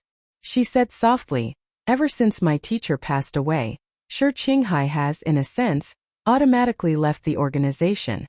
Including the incident in Linhai, that's already twice. After the incident on Parliament Hill, the committee's statement also confirmed this, but he's still a member of Green Dragon Mountain." "What are you trying to say?" Sulu asked. Zhang Xiaoming smiled and said, "What I want to say is that Shi Qinghai has always acknowledged this identity, and that's why he gave me this very important information. According to the organization's rules, I should have sent this information back to the mountain and kept it a secret, but I think you probably need this as well." Sulu raised his head. The dim light of the alley shone on his face, and his smile seemed unusually sincere and relaxed. He quietly looked into the girl's eyes behind the lens, and with a hint of emotion he said, "You're no longer that naive and headache-inducing girl who puts the organization and mission above everything else. This is really good." Zhang Xiaoming lowered her head slightly, and the strands of hair that flew up from her mane trembled in the slightly damp spring night breeze, just like the scars left in the memories of this pair of first love and their youth that they missed. "But Mr. Shi has never put the organization above everything else, so he also gave me a copy of this important information." Sulu looked at the side of her face and said softly, "I just don't understand. Since he already found out what he wanted to find, why did he still charge into Parliament Hill and shock everyone?" After a moment of silence, Zhang Xiaoming recounted the situation in detail, including the spy who betrayed Shi Qinghai. She didn't even hide the dark deal between the committee and the government of the Federation. She knew Su Li's character very well and knew that he needed to know all the details before his friend left. "The committee's decision has chilled me and many comrades in the department." The spring night was not yet deep, but the rain from a few days ago and the humidity of the surrounding environment made the air a little chilly. Zhang Xiaoming hugged her shoulders gently and realized that her shoulders were much thinner than when she was in school. Sulu walked beside her in silence. He took off his military jacket clumsily and handed it over awkwardly. Zhang Xiaoming put on the military jacket and felt the warmth from the cloth. She took a deep breath in satisfaction and said with a smile, "Thank you." Under the dim street lamp that hung high in the sky like the third moon, the two slowly stopped. Zhang Xiaoming turned around and looked at Sulu quietly. Her calm eyes naturally revealed a look of worry. "He was poisoned, so he didn't have a choice. But you are different. I'm not talking about the bright future the government of the Federation promised you, nor the high regard the military has for you. I just hope that you will seriously think about whether there is a better choice before you make a decision. Don't be too impulsive." "Okay, Sulu nodded and replied in a low voice, "Before Mr. Sher died, I promised him that I wouldn't go crazy. Although he probably didn't hear it, I will definitely do what I promised him." The old military god also gave me very serious instructions before he died. His eyes narrowed, and his expression was solemn and serious. "I will do everything in my power and seize every opportunity to win this battle and protect myself. I will make all the enemies stand on this land very unhappy and watch the outcome of this matter." Zhang Xiaoming smiled quietly. She knew that he would do what he said. Her worried heart finally relaxed. She said, "Be careful when you go out later. The Federation government is very clear about my true identity." Section 4 of the Federation's Investigation Bureau has been watching me. You are a hero of the Federation who has been destroyed by public opinion once. If you are photographed with me, it will provide your enemies with a lot of good material. Don't worry. No one in the Federation can follow me now. Sulu was telling the truth, but the feeling he gave was so confident that it bordered on arrogance. It was probably because the truth itself was too unbelievable. Mr. Sher used to belong to Section 4 of the Federation's Investigation Bureau. He frowned and sighed. The government and your Green Dragon Mountain are both called Section 4. This kind of coincidence is really interesting. That guy has been in both sections. He looked at Zhang Xiaoming and suddenly smiled. "Do you know how I met Shi Qinghai?" At the time, he was still working in the Federation's Investigation Bureau. He was ordered to go to Yue University to investigate you. In the end, he was slacking off under the sun. I just happened to be sunbathing behind the iron gate at the time. The voice suddenly became low in the night alley. The light seemed to burn. It was as if time had returned to that sunny day in Linhai a few years ago.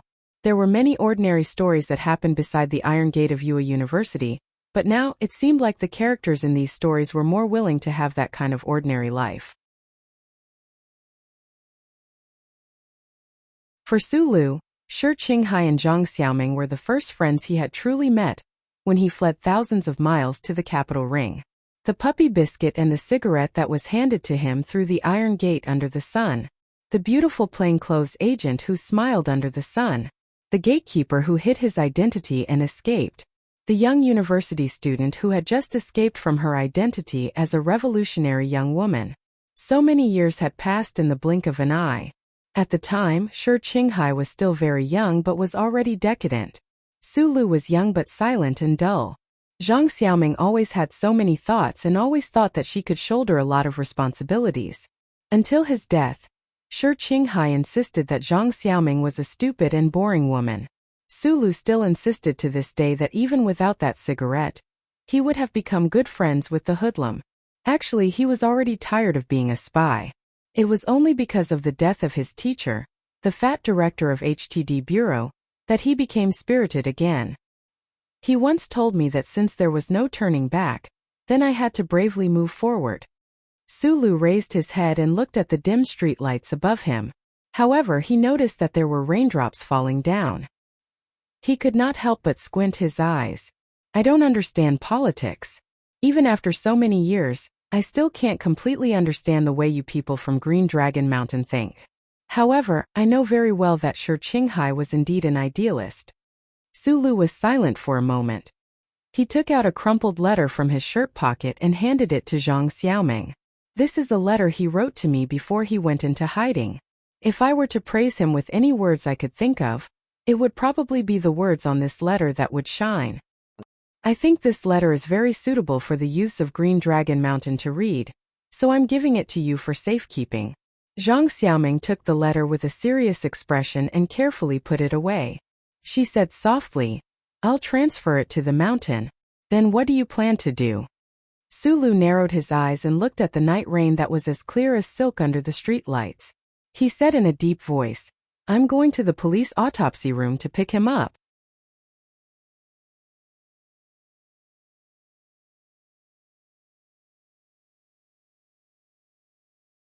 Chapter 737. Sulu didn't make any guarantees about the worry in Zhang Xiaoming's eyes. He calmly turned to another serious and important topic. "The power on the other side seems to be stronger than I thought. There are some problems with my communication with the official residents. But according to my judgment, Mr. President's silence over the past few days has actually given me enough information. So, without meeting him, I think I should be able to do something specific. Mr. Pobre's moral character is impeccable, but you're so sure that he's deliberately keeping silent to send you information, and that he's not completely under someone's control? No one, not even a fully armed soldier, can completely control the President of the Federation. Besides, Mr. Pobre is Mr. Sure and my president. He used to be a soldier, and he's not a political naive. How could his performance be so bad? In my opinion, what Mr. President needs now is a strong enough voice from the periphery of the government to help him poke through the window paper that he can't poke his finger through, or give him an excuse to poke through the window paper. It seems that you've been reading a lot of Schiller's novels these past few years. You're very familiar with the classical phrase window paper. Zhang Xiaoming looked at him with a smile and said, "Since you're so confident, I won't say anything more. I wish you good luck." "Thank you." Sulu sincerely hugged her, and then prepared to leave. Under the dim streetlights in the rainy alley, Zhang Xiaoming looked at his face and suddenly said, "When you go to pick up Shi Qinghai, help me pass on a message to him. I think he is the best spy and even more so the best soldier." "I'll definitely pass on the message." Sulu wiped the raindrops off his face and replied with a smile, "Although he's never liked you, he should like your comment very much." Walking out of the rainy alley, they shook hands and climbed over the railing. Following the 3 big locust trees to the west, they walked past the little girl selling umbrellas. The two gently hugged and said goodbye, and then went to different subway entrances. A few minutes later, Sulu, with his hair slightly wet, walked out of the subway entrance of the Capital Special District 4.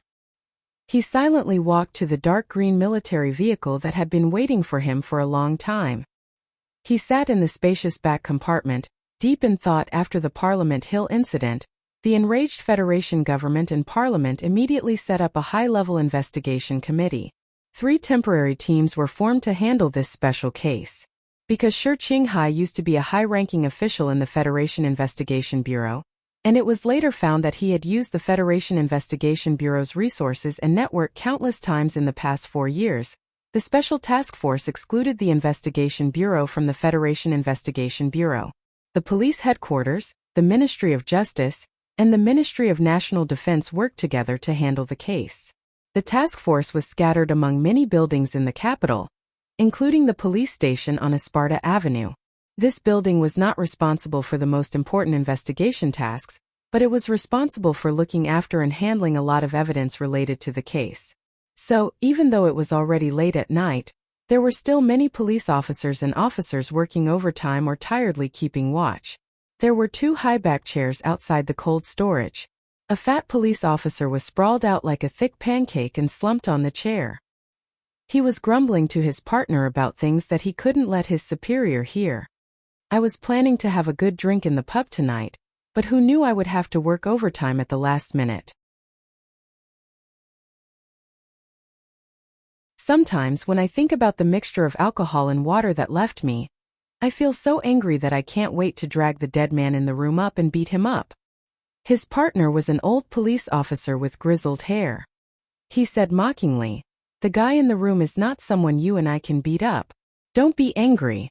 That guy killed the vice president of the Federation. Of course it's very important. We have to keep a close eye on him." "What's there to look at?" the fat police officer said mockingly. In the beginning, the superiors always thought that such a crazy thing on Parliament Hill couldn't have been done by one person. They thought that he had an accomplice, so they were worried that something might go wrong. But in fact, they didn't find a single accomplice. This madman really did break into Parliament Hill alone.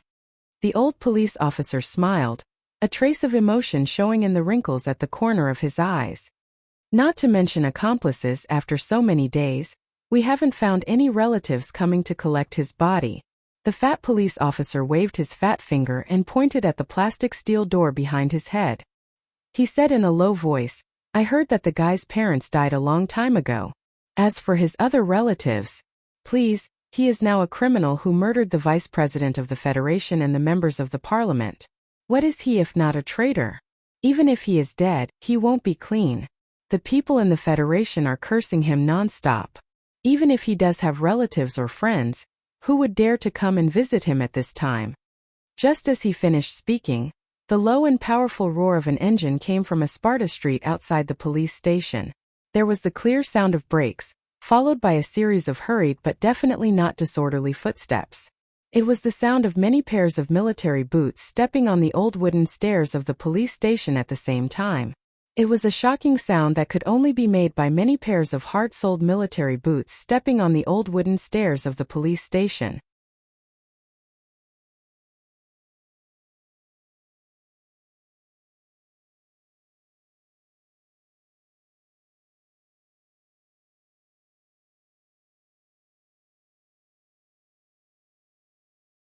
This matter is really troublesome. Lawyer, he looked at the freezer behind him and could not help but sigh. He said, I don't even know what to say. He turned around and looked at the military police and legal personnel in the task force. He said, may I ask why you are blocking the path of my client? If my memory is not wrong, just before the freezer, my client should have already declared his rights to the police officers in charge of guarding the freezer. You have no reason to stop my client from exercising the rights of his friend after death. The legal issues were left to the professionals. Sulu led the members of Team 7 to carry the heavy black freezer and prepared to leave. The officers of the task force had extremely ugly expressions. The lieutenant colonel said in a deep voice, Lieutenant Colonel Sulu, and Mr. Lawyer, what you are planning to forcibly take away is the body of the suspect in the Parliament Hill case. The investigation of the case requires the relevant autopsy on the body. He and a dozen officers blocked the path of the members of Team 7 and said firmly, so you can't leave. Sulu, who had been silent all this time, slowly narrowed his eyes when he heard this. He looked at the officers in front of him and suddenly said, I want to solve this matter as gently as possible. The so-called rights claim is just that I hope that the task force, which is you, can find a way to stay out of this matter. But in reality, I don't need a way to stay out of this. Autopsy? Do you think I will watch those forensic doctors use a knife to cut open my brother's cold stomach for fun? Suli's face was expressionless. He stared at the soldiers in front of him and said seriously, is that even possible? Naturally, the impossible would not happen. In the end, the special task force officers in the police station retreated under the pressure of Sulu and Team 7. They reported this news to their superiors as quickly as possible. They looked at the military vehicles outside the building leaving with a complicated expression, but they did not dare to stop them in any way. Sulu, who was supposed to be presiding over the negotiations in the Silan region, had suddenly returned to the capital. It was likely that the various departments of the federal government would not be able to sleep peacefully on this rainy spring night. No one knew what he would do and whether he would go crazy. The dark green military vehicle rolled over the wet high-strength concrete street and quickly drove out of Sparta Avenue. The spacious back of the vehicle was not equipped with an auto-aiming light howitzer, so there was still plenty of space after the black freezer was put down. Everyone sat on the chairs on both sides of the military vehicles with their heads lowered as they smoked cigarettes. Silence filled the air amidst the pungent smoke. Because of Sulu, the members of Group 7 had gotten used to smoking from the blue box. However, Suli's choice of cigarettes was a habit that had been influenced by the guy in the freezer. No one said anything. It was not because of the young man lying in the freezer in front of them. Team 7 had seen all kinds of life and death situations. It was probably because the members had some thoughts in their minds, but no one dared to ask their boss at this time. Sulu raised his wrist to look at the time and asked, how long does it take to get from the Army General Hospital to Mansion 11? Lu Jiao, who was in the driver's seat, replied, normally the standard time is 11 minutes. I just don't know if that female nurse is in the General Hospital. I checked. She's working the night shift today. The party at Mansion 11 starts at 10:30. Sulu lowered his head to look at the schedule on the screen of his phone. He raised his head to ask Da Vinci, who was in the passenger seat, are there any branded clothing stores open at night? Da Vinci turned his head and asked in confusion, boss, you want to buy clothes? Is it urgent? Without waiting for Sulu to answer, the son of the governor said calmly, if it's urgent, you can just go to 5th Avenue and smash those clothing stores open. Sulu smiled. Xiong Linquan, who had been silent all this time, suddenly frowned and said, "Boss, I keep feeling that you've been a little strange since you came back this time."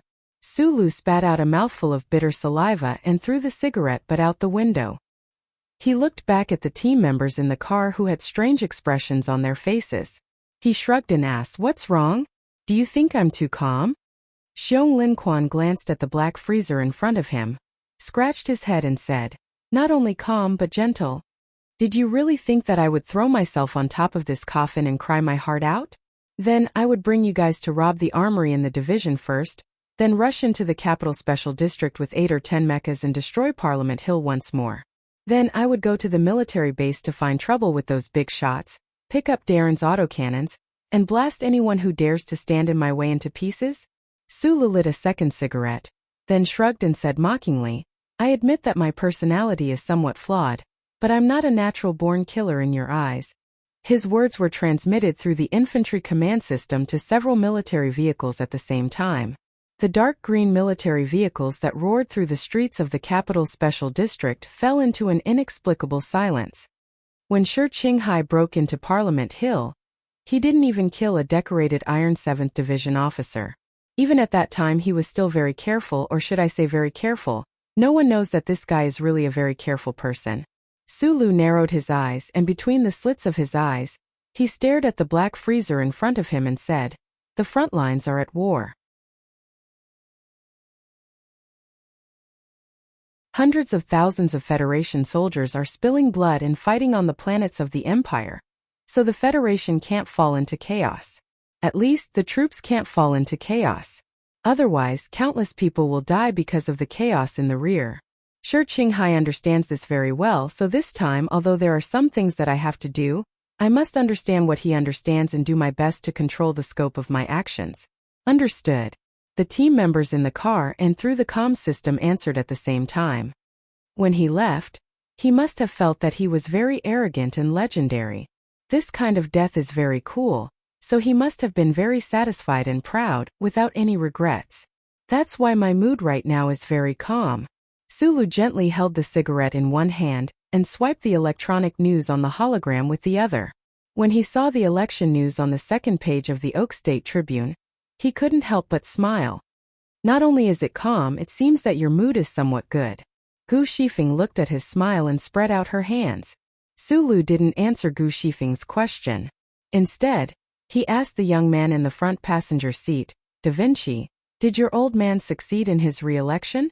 Da Vinci nodded with a gloomy expression and said emotionally, "Poor Shisha State. Other than being crushed by that famous 300-meter drop roller coaster, they were forced to endure that fat governor for another 5 years. How pitiful." Exaggerated cheers, whistles, and applause sounded from several dark green military vehicles at the same time. Sulu laughed and scolded a few times. He lowered his head and looked at the picture of the familiar delicate and thin face of Tai Ziyuan on the second page of the Oak State Tribune, as well as the news about the birth of the youngest state senator. He muttered to himself, but also seemed to be answering Gu Shifeng's question.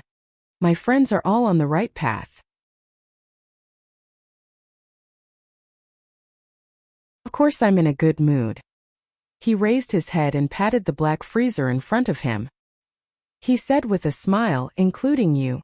At the front desk of the inpatient department of the Army General Hospital, a rather capable female nurse stared at her companion in front of her whose eyes were slightly red. She said in a low voice, "Huang Li, what happened to you recently? Did something happen at home? I often secretly look at you crying." "It's nothing." Huang Li forced a smile, but she didn't know how to explain. The capable and powerful girl in front of her was her rare good friend in the hospital. She was young and had a fierce personality, but she had always been very concerned about her. It was just that. The strange story and the man with purple lips who was as beautiful as a flower would be a dream that she would hide in the bottom of her heart for the rest of her life. She would never be able to tell anyone. At this time, a few big men with cold expressions and an uncomfortable smell came to the front desk. They rudely asked, "Where is Huang Li? Let her come out." The young female nurse, who had delicate features but was particularly awe-inspiring and powerful, was slightly startled. She looked at the extremely impatient and fierce guys outside the front desk and blocked Huang Li, who had a perplexed and frightened expression behind them. She thought that she roughly understood why the little girl had been secretly crying in a place where no one was around these days. I don't care if you are a finance company or some random people. She gritted her teeth and said angrily, "This is a hospital. I ask you to get out. Don't make a noise or I will call the security." The female nurse ignored Huangli, who was anxiously pulling her from behind. She clenched her teeth and mustered up her courage. She stared at the tall and burly man in front of her and said loudly, "Also, put out the cigarette immediately." Fuck? Xiong Linxuan's eyes widened. He stared at the weak female nurse in front of him who looked like he could pinch her to death with 2 fingers. He didn't know where she got the courage to speak to people like him. He waved the cigarette in his hand and said in a muffled voice, "Hey little girl, I can put out the cigarette, but can you speak more politely? Put out the cigarette immediately." The female nurse, who had a strong sense of justice, grabbed the phone and stared at him without showing any weakness. She was ready to call the security at any time. "I've just been sulked in the police station building, and now I'm being chased away in your lousy hospital?" Xiong Linquan couldn't be bothered with her and shouted, "Who's called Huangli? Call her out right now. You really are a bunch of hooligans. We can't be polite to hooligans like you." The young nurse stood in front of the scared Huangli. She angrily pointed at Xiong Linxuan's nose and was about to call the security. Xiong Linquan slammed the phone down, glared at him and growled in a low voice, "Take your finger back immediately. Don't make me lose my temper. Otherwise, I can't guarantee that your finger will still work in the next moment." Sulu stood behind the aisle door. He didn't plan to go find the nurse himself. He really didn't expect that when the men of Group 7 were not by his side, they would create a strong pressure on the general public. When he hesitantly recalled the face of the female nurse and her strong presence, he couldn't help but walk out with a bitter smile. "I can guarantee that her finger will always be fine." He walked to the front of the stage and said with emotion, "A few years ago, she pointed at me like this and asked me to put out the cigarette. As for calling us hooligans, that's fine. After all, she is my sister-in-law." The members of Group 7 who walked into the aisle were stunned. They were very confused when they heard the word sister-in-law. They thought to themselves, "Our real sister-in-law is the daughter of the Ministry of National Defense, our rumored sister-in-law is a big star in the universe, and our ex-sister-in-law was an anti-government soldier. But I've never heard of you having a past in the hospital." Sulu explained to the crowd seriously, "This is Lao Bai's wife." As soon as he said that, the entire aisle was silent. Xiong Linquan and all the team members looked at the pretty nurse who had a strong sense of justice in her eyes and revealed a flattering smile.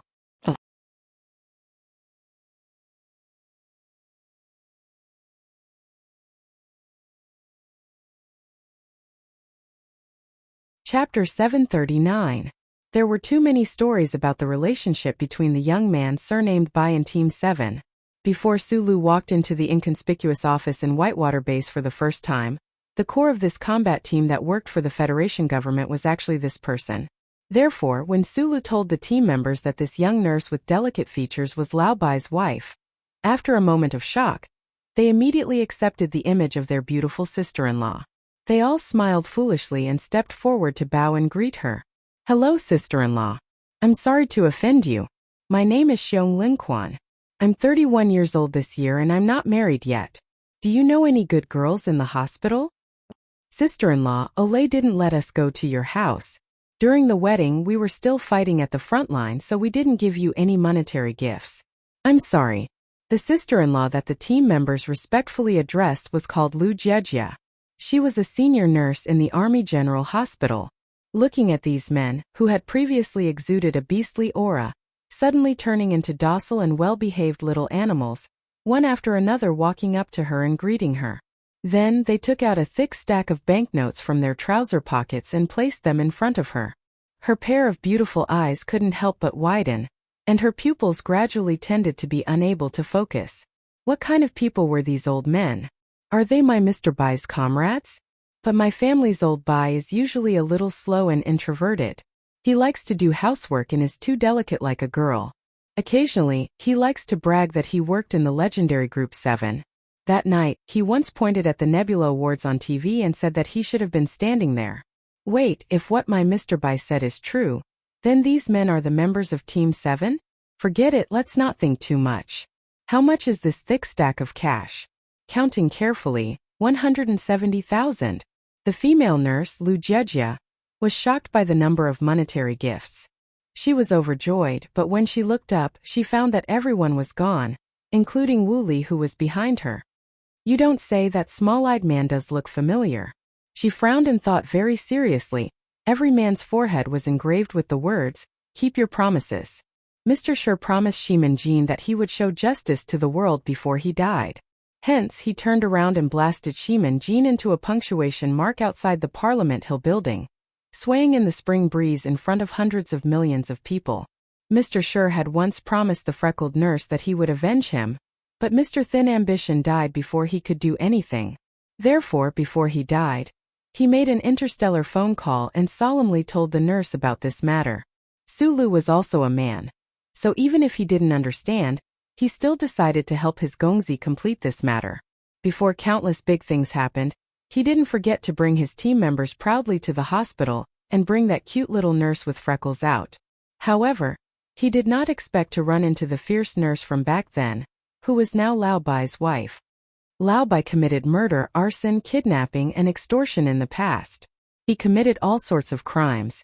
Who would have thought that he would actually fall into the hands of a woman filled with a sense of justice?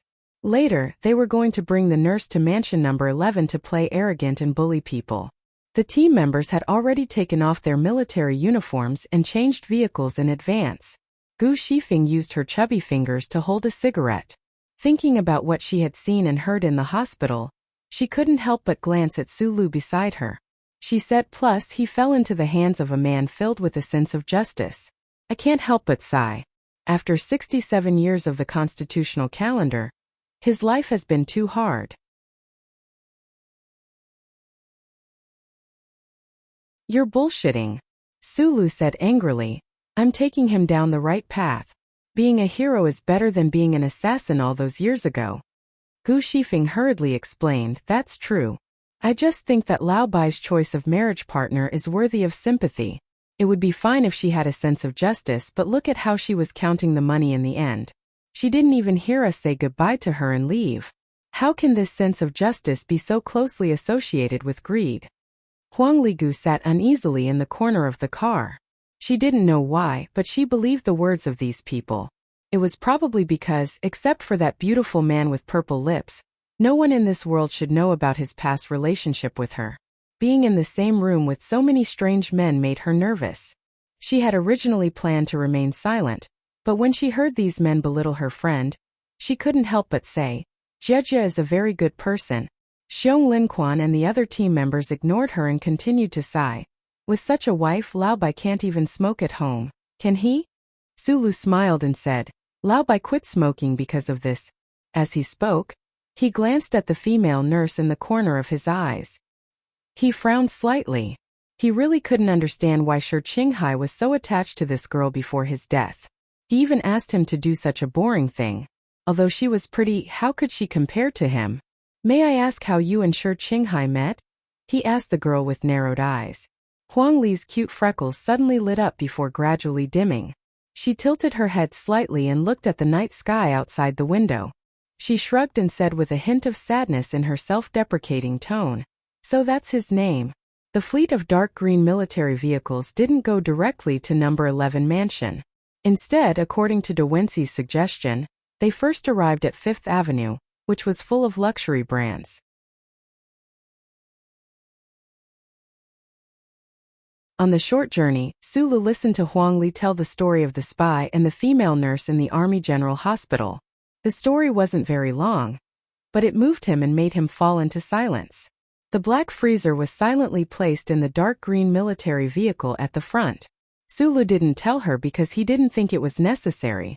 Moreover, the dark night was filled with warm sunlight, so there was no need to be sad. Please allow me to express my sincere gratitude to you as his friend. He looked at Huang Li with a smile and said sincerely, that guy liked beautiful girls like you the most. You accompanied him for so many days before he died, so he must be very happy. Huang Li clenched her fists uneasily and replied softly, "The hero of the Federation is thanking me. I'm really not used to it." Sulu realized that she had recognized him. He said with a smile, "What bullshit hero? If Mr. Sure heard this, he would definitely laugh at us." "Why do you call him Mr. Sure? If there is a chance in the future, please tell me the story about him." Huang Li opened her eyes wide and made her request very seriously. After a while, she smiled sweetly and said with satisfaction, "To be honest, I've always been afraid that he was really the terrible bad guy that the news said. Now that I know that he is your friend, I think that even if he is bad, he can't be that bad." While they were having this conversation, they were choosing dresses in the famous VG store on 5th Avenue. The store was closed, but for some reason it was open again. Obviously, this had nothing to do with Da Vinci's suggestion of breaking in. Sulu clearly saw the uneasiness and fear in the young nurse's eyes. He knew that she was shocked by the luxury of the store and the number on the label and didn't dare to try it. He said softly, "Choose whatever you want. All the activities tonight will be sponsored by the Sanlin United Bank." "But why do we have to wear such expensive clothes?" Huang Li asked uneasily. "Because I promised Shi Qinghai that I would help you crush the self-esteem of that inhumane ex-boyfriend of yours into countless pieces, so that you can vent your anger." Sulu said very seriously, "As long as you are willing, I can guarantee that after tonight, your ex-boyfriend will regret his decision very much." Huang Li gripped the shiny little dress tightly. Looking at Sulu in front of her, she thought of the man who had fallen asleep in the square. Suddenly, she felt a lump in her throat. It was probably because the smell of that man's friends was too strong. Schiller had once written 5 fairy tales, but he had never admitted that they were written by him. The reason why later generations of researchers believed that these 5 fairy tales were written by him was because he shamelessly named all the princes in the fairy tale Schiller, not only because of his style of writing, but also because he shamelessly named all the princes in the fairy tale Schiller. In one of the fairy tales about the life of a female worker in a plant refining plant, Prince Schiller danced with the female worker and fell in love with her. The cliché twists and turns were consummated. Other than the custom of finding shoes for newlyweds in the Federation, it also preserved countless dreams for the girls in the Federation. To Huang Li, that pale and gorgeous man was a prince who had barged into her life without invitation. Although he had already left, he still didn't forget to prepare a grand ball for her and fulfill the wishes of the gray female worker. She was wearing a full set of the latest luxury brand VG and carrying a lady's handbag. She followed behind Sulu and walked into the entrance of number 11 mansion, which ordinary people would not know. She couldn't help but feel like this was a dream. But because it was a dream arranged by that man, she tried very hard to finish this dream.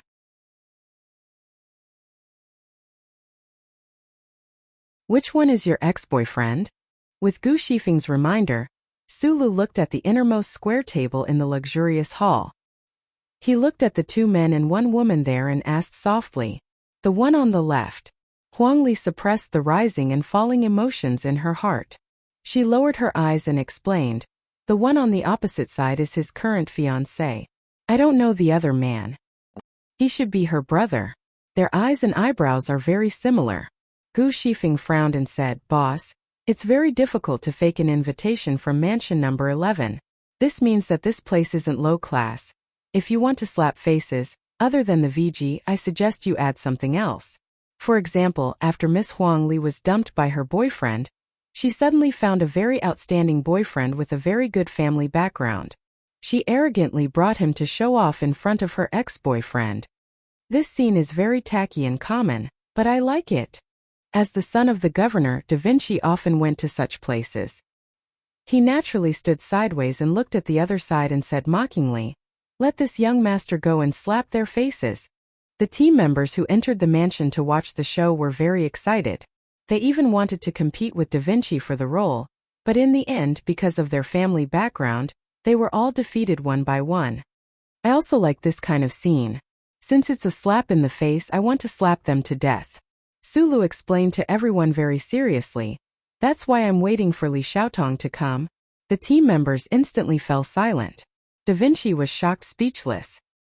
He looked sympathetically at the male doctor who didn't know what was going on. He thought to himself, "Boss actually sent the young masters of 7 families for this kind of thing. You'll be slapped to death later." But you can rest in peace. You're tuning into the Li Mei's Wuxia Whispers YouTube channel. We're so grateful for your support, and don't forget to subscribe to join us on this incredible journey through captivating stories. Your generosity through donations truly makes a world of difference, as it's the primary source of revenue that allows me to expand and enhance this channel for you. Thank you from the bottom of my heart for being a part of this adventure.